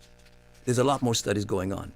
Well, and they've 23% increased risk of dementia after 5 years compared to somebody who... Mr. Connor, is it possible you can source your data on that? Because that's a very so strong medical point. Actually, there's medical data to show that cannabis use actually stops dementia. And it can't reverse it, but it stops it in its tracks, particularly Alzheimer's, which is the most publicized form of So I guess the scientists don't agree. Well, there's no question that there is a risk, that there's some level of risk when using any substances, right? Any substances. There's no question that there may be risk. So wouldn't it be a wonderful thing for the community to be able to redirect resources that are currently being used to criminalize it towards rehabilitation, towards treating the problems that lead to substance use? Absolutely. Mr. Connor, bearing in mind that the foundation of this discussion tonight is for the specific question. That's right. And the question is whether we should decriminalize small amounts of marijuana. It's not actually about the marijuana consumption. We continue to talk about the effects of it, why we shouldn't do it, the gummy bears, and all that. But I have to agree with you that this all really forms part and parcel of the whole thing for people to understand if they're going to get out there and vote on the referendum. And just for our audience, because Ms. Febres, some people are asking, who you are. So, I'd like you to tell them. So I'm a clinical supervisor with the Department of Counseling Services, and I've been at Caribbean Haven Residential Center for the past 10 years. So I'll age myself if I say how long I've been working as an addictions therapist. But yeah, suffice to say that I've been working with addictions for the greater part of my career. Okay, we're going to throw it over to you now, Mr. Bryan. Thank you so much, Mr. Connor. I just want to continue to repeat. Again, this is about something that looks like this for the listening audience. It's about what you receive at the end of doing an illegal act, because it will continue to be illegal. The referendum is not about legalizing or promoting the consumption. It's about ensuring that if you are caught with small amounts, it doesn't penalize you as far as a criminal record. That's what we're talking about But today. that can't exist in isolation. I don't agree with you, sir, because we do have examples of it today. It is illegal to speed, but it's not criminal. You won't get a criminal offense. So there's formulas already there. If I can interrupt for a second, it's illegal to speed, and if you don't know what speeding is all about, other than getting a ticket, you may end up in an accident losing your life or causing someone else's life as well. So we really have to look at the wider ramification. I don't think that we can look at this question and expect people to make an informed decision just looking at it in black and white. I don't know if I yeah. You may be right. I do think context is necessary. I think Pastor Ebanks, Pastor Ebanks also talked about the gradual place that we may end up being a little bit later on, which potentially, I don't know what the next generation is going to be like. They may say legal, and this could be creeping legislation. I don't know. But I can say firmly to you with confidence that the referendum will not be talking about ways to allow it to be legal. No. This is simply about rehabilitation. And part of rehabilitation, if you think about the psychological development of a person who commits a crime, there's certain things you do. You can fine them, take money out of their financial pocket. You can incarcerate them. You can take them to training programs. You can give them a record so the public knows who they are, and they carry this label with them for a period of time until society says, okay, I don't think you should carry this label anymore. I am saying that this is all about, do not give them a label. Do not stop them from getting medical help. Do not stop them from going to school. Do not make them be in an inferior position from a job opportunity than foreigners who come here and take our Caymanians' jobs for minor stuff like this. That's what this question is about, and I will continue to support the police and rehabilitation and all the other programs to make sure that kids or anybody are involved in anything that's an addiction, because this is not about that. It's not about legalizing it. It's about making sure they're not penalized with a record and a label for Caymanians forever and a day. Might I quote 3 short sentences from a Court of Appeal of Ontario case? Sure, go right ahead. So on the 31st of July 2000, Justice Parker from the Court of Appeal of Ontario stated, consumption of marijuana is relatively harmless compared to so-called hard drugs, including tobacco and alcohol, and there is no hard evidence that even long-term use can lead to irreversible psychological or physiological damage. Marijuana use is not criminogenic, meaning there is no causal relationship between marijuana use and criminality, and it does not make people more aggressive or violent. There have been no recorded deaths from consumption of marijuana. That still has held the same held up, and that was based on expert evidence. Somebody was asking what year? Sorry? What year was that? That's 2000. I could provide you very relevant that was before ones. Canada legalized it. Yeah, this Before was certain provinces this was the Crown versus Parker. This is stuff that's repeated in this is the groundwork that has been repeated up to recently, right, with expert evidence. Okay, I'm told that we're running out of time, so what we're going to do is we're going to go around the table, give everyone an opportunity for some closing comments, and any other comments that you wanted to make, you can incorporate them into your closing comments as well. So we'll start with Ms. Febres, then we'll go to Mr. Merren, then Pastor Alston, and then the Deputy Premier, and the Deputy Premier will remain with us because we still have another segment, on cruise as well. Continues.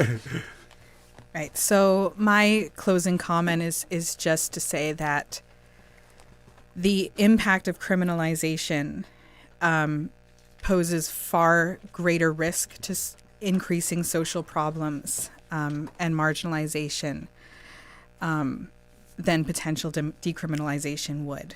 So I am here, my colleagues are here to help people who are struggling with addiction, and we encourage those who need treatment to reach out and seek support, and we're here, and we don't want to stigmatize anyone. We're here without judgment. Thank you very much. Mr. Merren. I agree with those comments as well. We're here in relation to issues of social justice, to not make life harder, especially for young people, but for all people. And in a nutshell, we would ask that the joint submission that we put up, you can find it on Cayman News Service library right now. We'd ask whether you vote yes or no. We respect everybody's views, and whether it's yes or no, we hope that it assists with an educated decision on the referendum. We thank you for having me. Okay, Thank you Pastor to all Allison. the panel. I think one of the things that I'd like to say is that I believe the Parliament has the right and will have the right and the power to be able to do something to achieve some of these ends that they have in mind, even if this referendum doesn't say yes, go ahead and do it. And because right now the discretion is different that the courts have, and they're exercising that discretion without in a sense, the legal backing to it.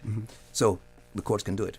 And I believe that in this case, because I hear it coming through, people aren't saying it, but remember the Hippocratic Oath says what? First, do no harm. And I think that is where I'm coming from. That's where we all are coming from. We don't want to do harm. But I think in trying to make sure we achieve that end, we have to also make evidence-based, data-driven decisions, and it appears that all the data that we get aren't necessarily in agreement with each other. But that's why I've tried to find things that are much more recent. What happened in Canada in 2008 has no relevance to what happened in Canada in 2019, because now you have kids can go and buy gummy bears, whatever it is, with laced things. So do no harm. Do no harm. And that's a hard one, because when we're dealing with something that intrinsically is harmful, it may have some medical properties in it, but it intrinsically is harmful. You have to figure out how to do it. Allow people to make choices, but with choices that don't necessarily do them more harm or harm others in the society. And with that, I don't have a case to rest. I have to say he has to stay while I get to go home and see what my wife will tell me whether I said anything made sense at all. And Mr. Bryan, we do understand the question, on the referendum, has to do with decriminalization as opposed to talking about the use. But I do believe that when you get into that discussion, you can't ignore the fact that we're going to drift into the whole issue of the pros and cons and the use of it, as well. But thank you so much. First, OC, I want to say thank you so much to the panelists who was here to offer viewpoints to the Cayman Islands and to our people to have viewpoints to make that decision come April the 30th, and some have already made that decision. So I appreciate it. I think we've talked a lot tonight, and the people should be able to make a conscious decision to guide the next administration, whomever it may be. Again, I just want to repeat that the government is not, and the 19 members, including those in opposition, all of our viewpoints, because it was a unanimous vote to support this discussion. That our viewpoint was always, it's never about the promotion of use of marijuana, but always about trying to reduce the risk that with prolonged criminal records could do, even for a day. I think about somebody who needs life-saving services from a facility in Florida and can die on a bed because something as simple as a person smoked a marijuana cigarette when they were 19 years old, or a child who wants to go off to be a pilot that can't get services here in the Cayman Islands, but can never be that pilot because he now smoked a marijuana cigarette. Or the Caymanian who is being disenfranchised because he has to compete against outside labor that comes here without a record, because in their jurisdiction it's a misdemeanor, so we'll never see it, while the Caymanian, already dealing with so many other hurdles, have to compete with that. That's what we're trying to address. At the same time, stopping people from using it and addressing their addictions if they're ever caught with it. But it's about the record. And but the elected arm, when passed this referendum, is committed to respecting the people's will. So whether you say no or you say yes, we will be guided by that. So thank you, OC. I want to thank all of our panelists as well, and to remind you that segment 4 will resume shortly. That segment will be about cruise berthing facility, and of course the Deputy Premier, Honorable Kenneth Bryan, will be debating himself, sort of. No, we'll talk about the absence of others. I think it is important, to speak about the absence in the room of others, and so the elephant in the room is not really here. Right, yeah. And it is becoming, to me, one of the most contentious issues. And if you listen to the airways and the ads that are going out there, they probably have just as many ads as the individual candidates or the political parties, or maybe even more. Yeah. Of course, that's good for revenue. But yeah, actually, where the money is coming from. Thank you all once again, and thank you to the panel. Thank you. Paul, I'm going to throw it over to you now, and we'll soon return with the Honorable Kenneth Bryan, Deputy Premier of the Cayman Islands.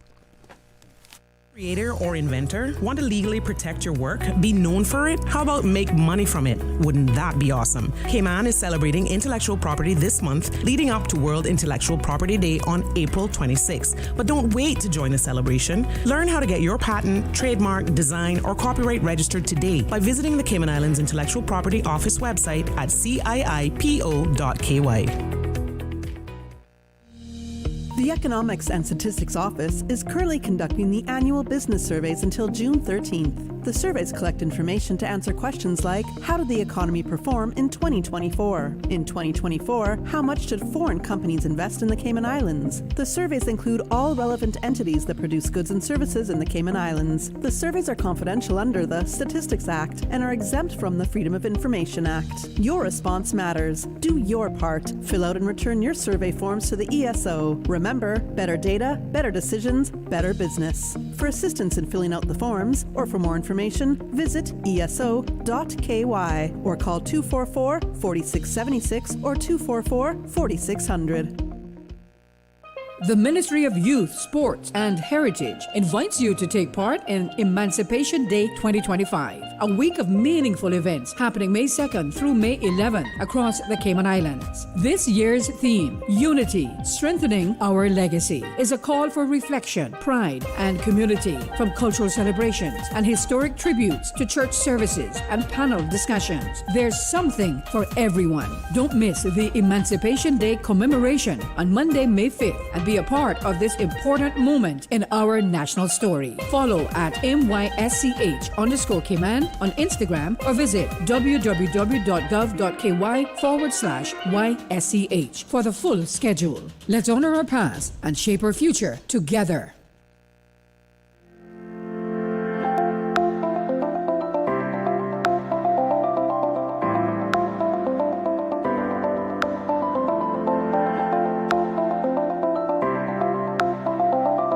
Good evening, good night, and welcome back to the Radio Cayman studio.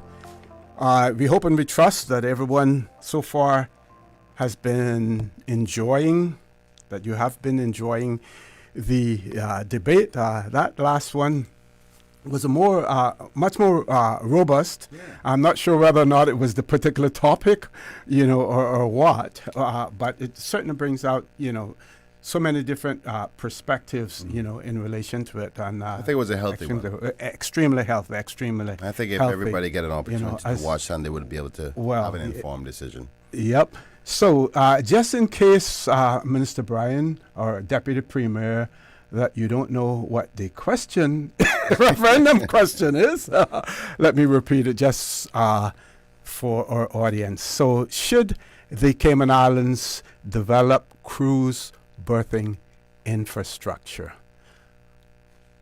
What does that question reveal? What is it seeking? Or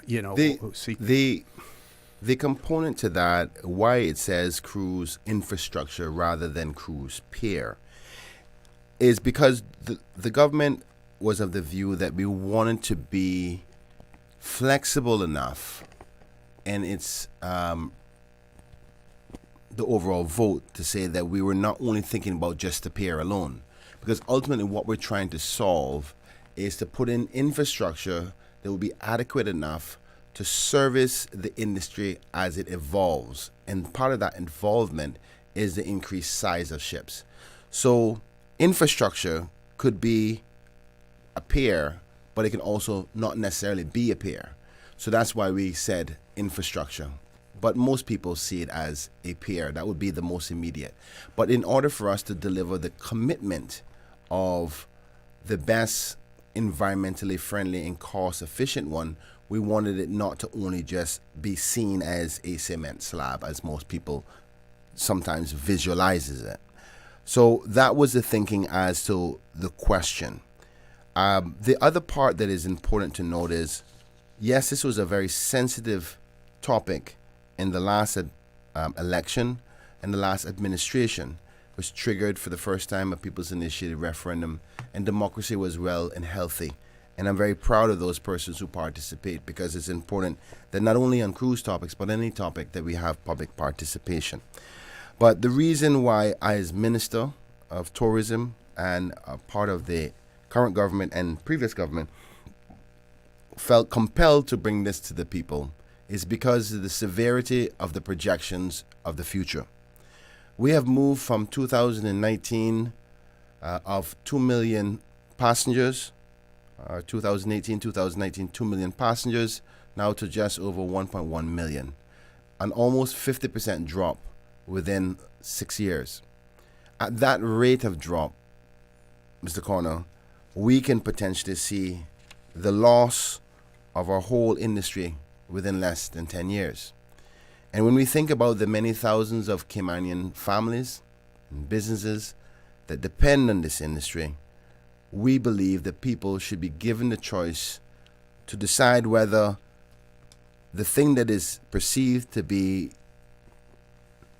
the one tool that will keep the industry and sustain the industry to continue not to decline or to stop the decline would be cruise infrastructure.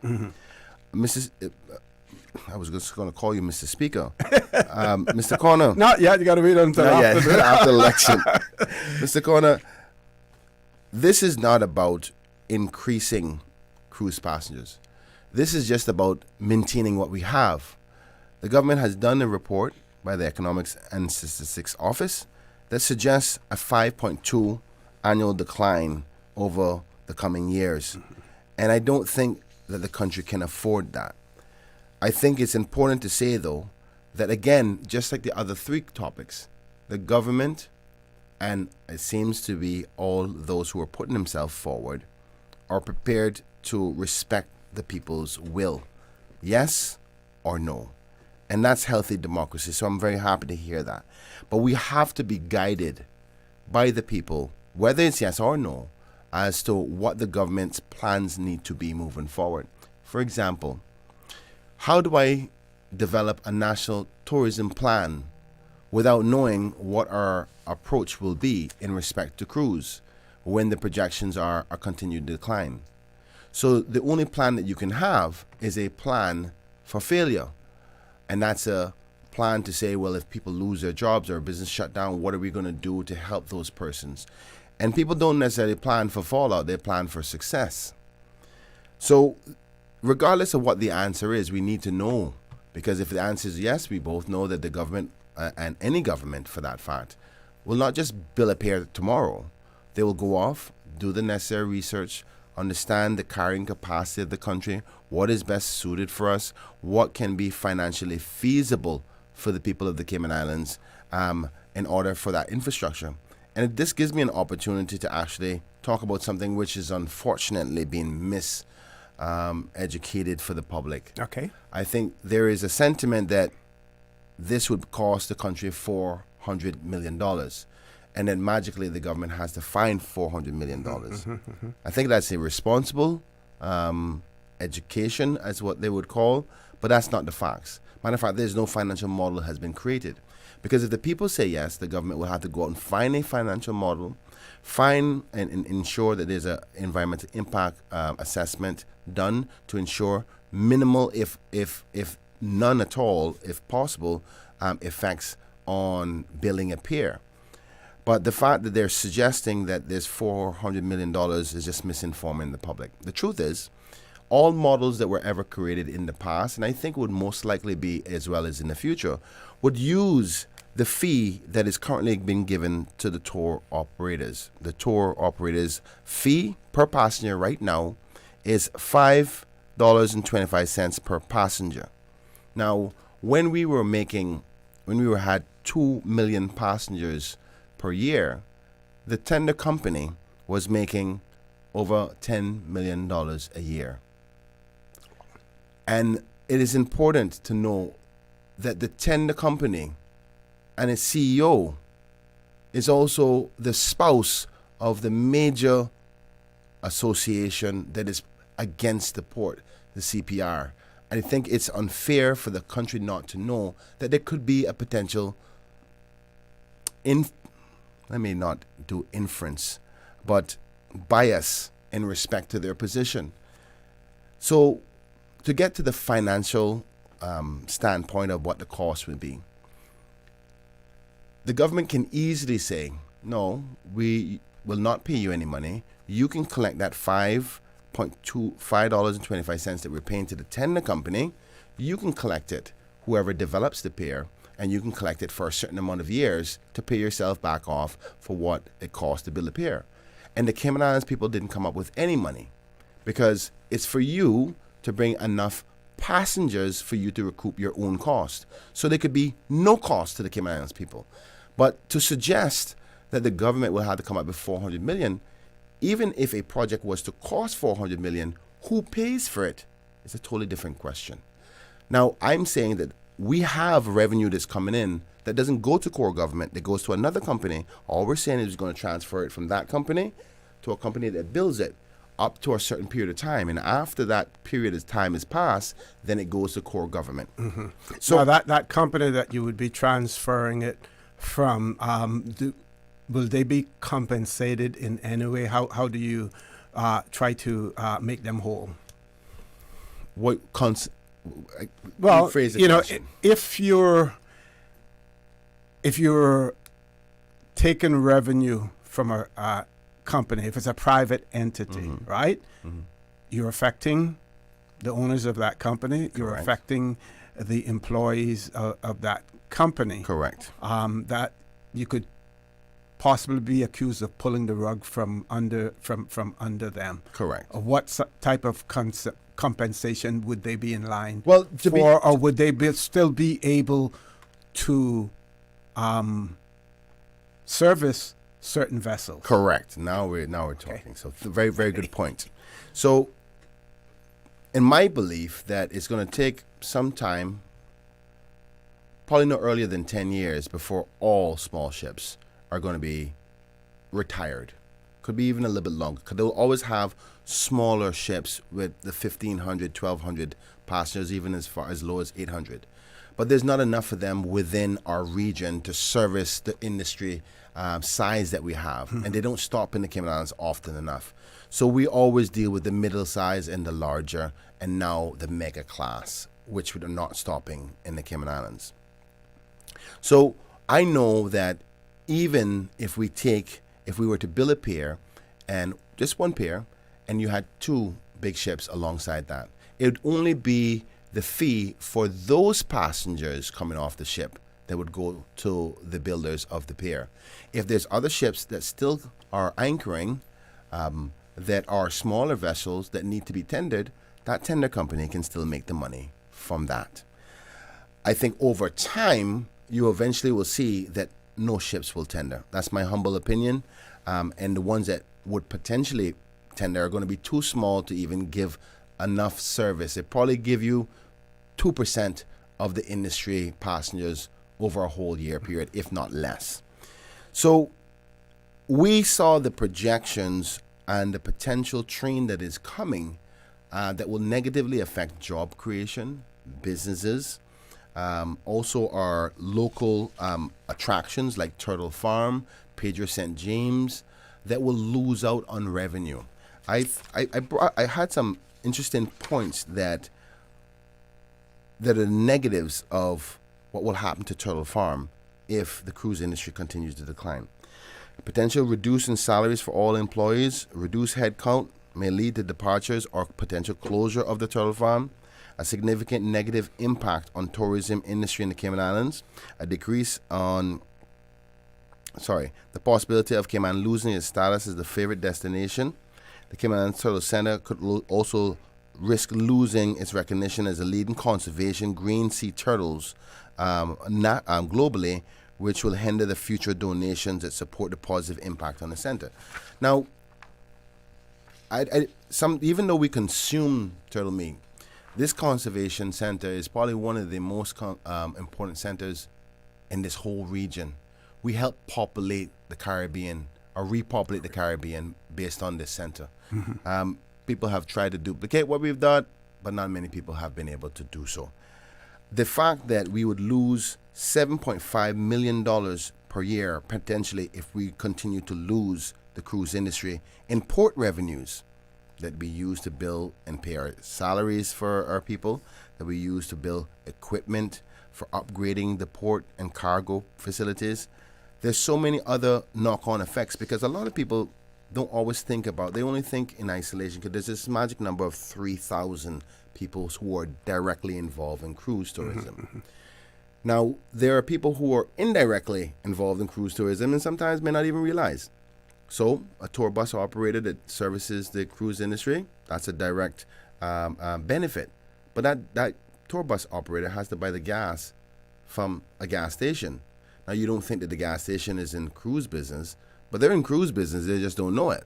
Or the person who washes that car, or the dry cleaning company that cleans the clothes for the tour bus operators, or the marine harbor that fixes the boat for the tour operators that go out. So there's a trickle-down effect. There's a trickle-down effect. And I think it goes way past 3,000 people. And to lose a very large key component of our tourism product would be a detriment to the country. Here's the other part that people sometimes don't talk about, which is the effect of having so many cruise passengers come that stabilizes the attractions that we have. So the reason why we have so many different offerings is by how many customers that we have. So in 2018, we technically had 2.5 million people visiting the Cayman Islands. So the Turtle Farm had the potential to see 500,000 stayover persons come to visit, and 2 million people from cruise come to visit, which is enough business to sustain its opening and being able to operate. They make enough money. But if there's not enough of your economy or enough cruise passengers, what you'll see is there's not enough business for all of these attractions to stay open. So you'll see a decline in some attractions, and then it will then have a knock-on effect on the stayover product, upon which most people say, you know what, cruise is not as beneficial, so let's stay on stayover. But the truth is, with the loss of cruise, you're going to negatively impact stayover as well. There's another key important point that I think persons should be mindful of. We always talk about what are the benefits of stayover compared to cruise. And people say, well, you know, stayover spend more money. And so it's a greater value proposition to the Cayman Islands. And I totally disagree. And I'll tell you why. It's because of wealth creation and job creation versus each other. Stayover, you get job creation, but not wealth creation from the perspective of you may have people working within the tourism industry and stayover in the hotels, but they're not the owner. Caymanians are not the owners of the hotels. It's stocks and bonds and shareholders for the Ritz or for the Marriott or for whichever hotel it is, but it's not Caymanian ownership. And most of the hotels predominantly are mainly non-Caymanian. So there's not as much job creation within stayover as there is in cruise, because you have more Caymanians in cruise than you have in stayover. So if you have more foreigners in stayover in stayover at the hotels, most of that money leaves the country.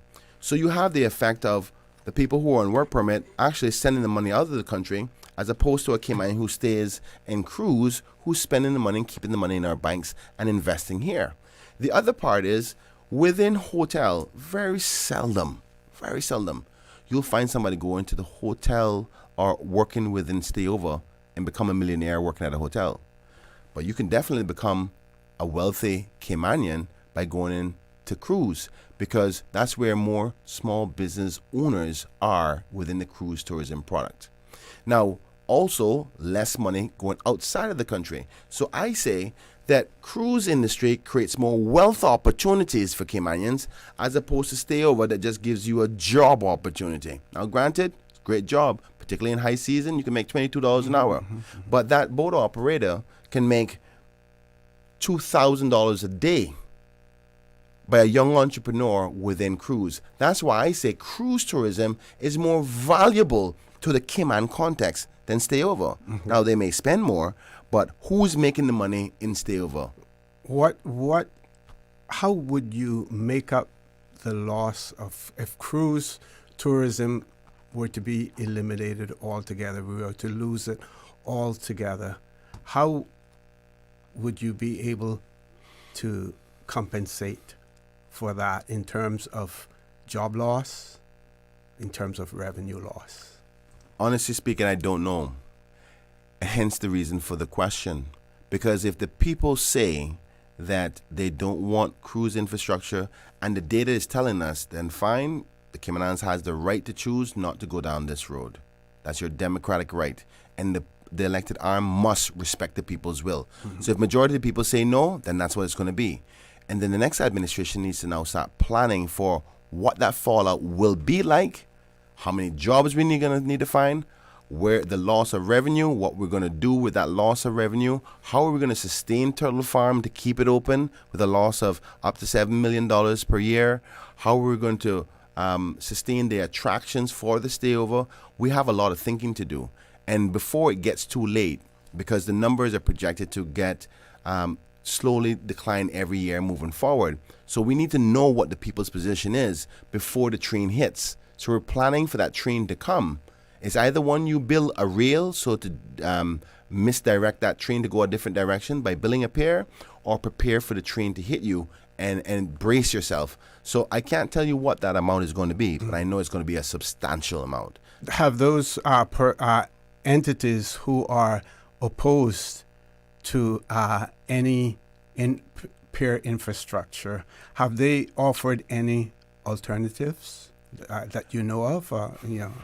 Honestly, I don't think so. The sad part about this is that as a government, we've tried to be as neutral as I possibly could as minister. I've offered those who oppose it opportunity to go across the sea, paid for, hotel, flights, the whole works, to go to the cruise conference to get the data. Say, listen, come and look at it for yourself. Don't just listen to me. This is real. They didn't come. I've asked them to participate in a debate. They didn't come. They were asked to come here tonight to put their position. They didn't come. And I think it's sad. It's a sad case because I don't want the public to only take the information from me, but I want them to compare the two positions and make an informed decision. And I unfortunately believe that that's because they don't want to be challenged, so that you as a voter can see the comparison of the two positions to see that actually it makes sense for this country to build infrastructure. Now, I want to touch on something that is very important, which is the environment. And we must prioritize the environment. And it can be done because you have engineering within today's day that can be efficient enough to make sure that there's minimal effects on the environment. Because we have to be open-minded to the fact that eventually we're going to need some sort of infrastructure. If we were to just put cruise to one side, forget about cruise for a minute. As we grow as a country, our current cargo facility is running low as we speak. It's projected that we may need a new cargo facility within 10 years. When we get to a max position and we can no longer bring in enough imports to feed our people and supply our people with goods, are we going to say no? I don't think that's going to be the answer. I think most people would say no, of course we got to do something about that to increase the ability to feed ourselves. But sadly, most people don't think the same way when it comes to cruise.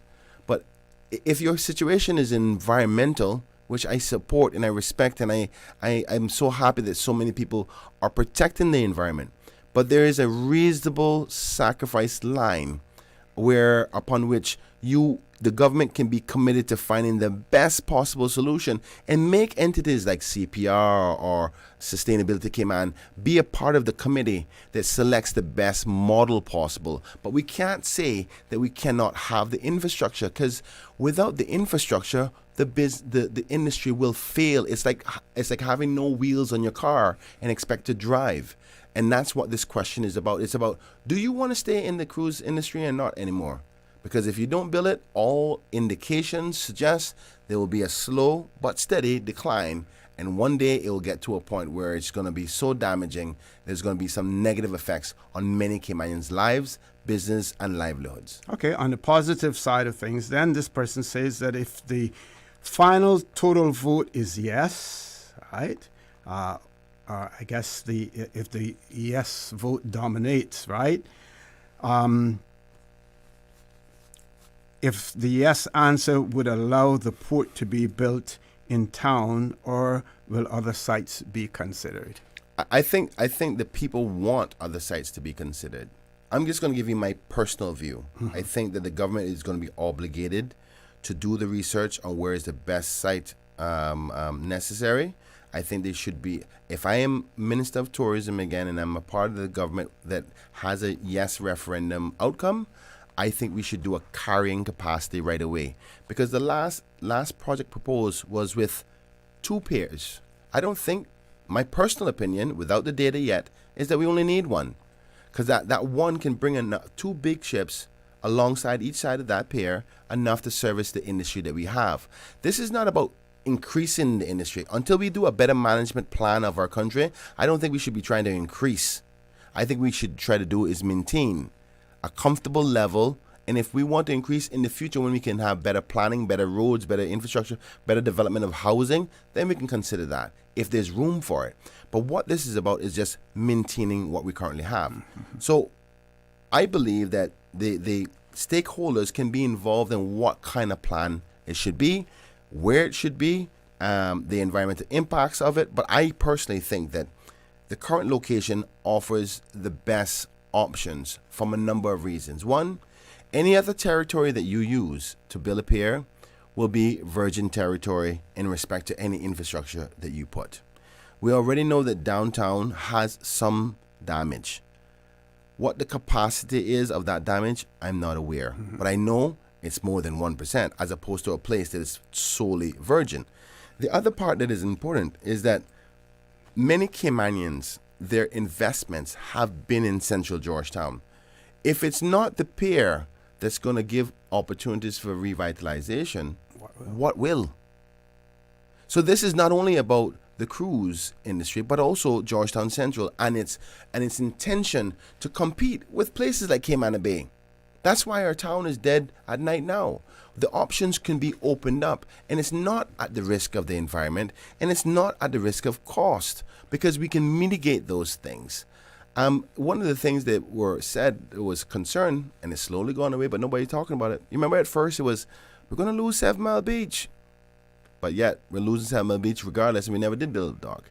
So I want us to be open-minded. This doesn't mean that if you vote yes today, there's going to be a dock starting build tomorrow.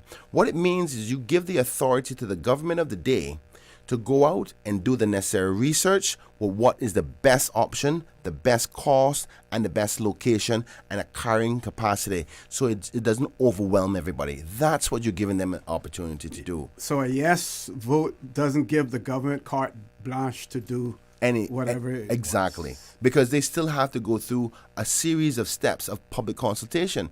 So God forbid if you said, well, that plan they came up with, I don't like that. You can still stop them when they go to Parliament, because they have to consult with you again when they bring in the legislation to Parliament and the project that needs to be approved. And they're obligated by law for public consultation. So this is only a mere test. Is there enough appetite by the masses? Or do we want to go spend loads of money on design and location and all that, and the people come back and do another people's initiated referendum? And then it would be a waste of money. So this is just to find out, do you want us to do this? Because if we don't do this, there are going to be consequences. If we can deal with those consequences, we're going to do with it as a country, as a family, and deal with them when they come. But if you don't want to face that, and you don't want us to have to go through that, and you're willing to consider it, give us the permission to go off and do the research and come back with a good plan with the best location, the best environmental impact, and the best financing modeling. And you can critique it then and hold whichever government accountable that is in place, because it'll probably take about 2 solid years before the government can come back and say, here's what we're going to do, because it doesn't happen overnight. Okay. Deputy Premier, you mentioned earlier that the government basically wanted to remain neutral in this whole process. How have you been able to do that, to maintain this sort of neutrality so that the people make their decision based on whatever information is provided, but you're not trying to steer them one direction or the other? How have you been able to do that? Well, I don't think neutral means that you don't have a position. And I'm confused on when you say neutral, what does neutral ever mean? Well, what I mean is, are you pro-port or anti-pro? I am pro-port. Okay. I'm pro-port. But what my position is, and I think everybody, particularly from a personal viewpoint, is that if the people say no, if I say to you, OC, I think we need to bill it, but you as my constituent say, Kenneth, still I don't want to bill it, then I go, okay, I represent you. So I can be pro-port and respect the people's will, right? All that's going to happen is later on, if things don't go well, I can say, hey, I told you so. So this is an opportunity to say, listen, this is our choice together. Do you want to or do you not? And if you don't, we just don't do it. And if you do, let's start the work, start the consultation with the people, start the planning, start the financial modeling, and prepare the parliamentary process. So that's all that means. Okay. Now, if the discussions and the positions are so firm and the discussions so acrimonious at this point in time for those who support and those who are against, what can we expect down, further down the line? Is there any time where we will find a middle ground, for those who are for and against? I think is the it vote, possible? I think the vote will tell us, because here's what's going to happen. And I think it's going to happen with a resounding position one way or the other. I think that those persons who are against it, for whatever reason, if you had a 75% saying yes, I think they will say, I have to respect my peers. This is where we're going to go. So at the very least, let's try to find the best one we can. If there's a resounding no, I think most people will say, okay, well, if this train is going to come, I'm going to start transitioning to a different business and plan to be out of it. Because I think even if all of us need to make a decision in a room and you get outvoted, eventually you succumb to that vote. So I don't think that it will be as acrimonious as it is now. Of course, it's acrimony now. I expect those persons who don't agree with the position I've taken or ACT or CPR to get along right now, because they're trying to convince the masses of their position. But I think after the jury comes back with their verdict, people will go, okay, you're going to have to learn to live with this verdict. So I encourage the public to go out. Don't feel bad about your position. Just be prepared that we all have to live with it together, and expect that your elected arm will respect your views one way or the other. Okay, I want to give you an opportunity for some closing comments, Deputy Premier. Mr. Connor, I want to say thank you so much. I want to say thank you to the comms team for allowing this opportunity of bringing a few panelists together to offer differing viewpoints on the three topics the referendum covers. Cruise birthing, decriminalization of small amounts of marijuana, and a national lottery. I want to also say thank you to Mr. Wesley, who gave the perspective on the referendum process. I hope that the listening public will have had an opportunity to hear the viewpoints for and against in some areas. Unfortunately, the cruise birthing, those who we asked to may have a view of against did not want to show up. So unfortunately, I can only offer the viewpoints upon which the government believes should happen. So the anti-cruise position was not presented tonight. We've tried our endeavor best to deliver that. But the most important thing that everybody should take away is that democracy is alive and well. This referendum will be the first time that we have an opportunity on a topic specifically outside of the referendum to be active. So use your democratic right.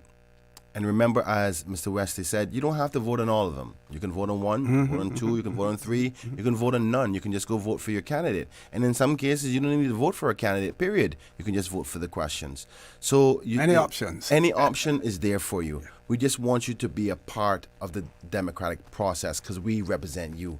And that's what the government is trying to offer. And regardless of the outcome, from the elected arm perspective, at least provide the next 19 members with some direction on these three matters. And that's the purpose of this discussion tonight.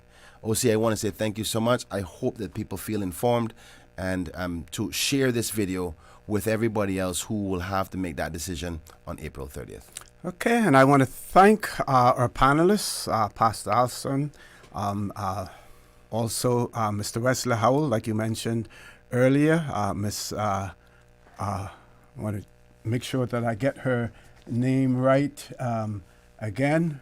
Miss Kimberly Febres, who is a clinical supervisor and an addiction therapist, as well as Mr. Orrie Merren. It's just a pity that we couldn't go on, longer as well. But we've gone past the time that had been assigned, so hopefully that CIG TV is still carrying it. We know we're still going live on Radio Cayman, and I understand that CIG TV is still carrying it as well. I want to encourage everyone to participate in the referendum. Do that on an informed basis. If you require more information, you can visit elections.ky as well as government.ky/referendum. I urge you to watch the replay of this panel discussion on YouTube as well. Say to you good night and thank you for tuning in, and welcome you to join me tomorrow morning at 7:30 on For the Record as well. Folks, have a good night. Please stay safe. And as usual, we ask the good Lord to bless these three beautiful, wonderful Cayman Islands.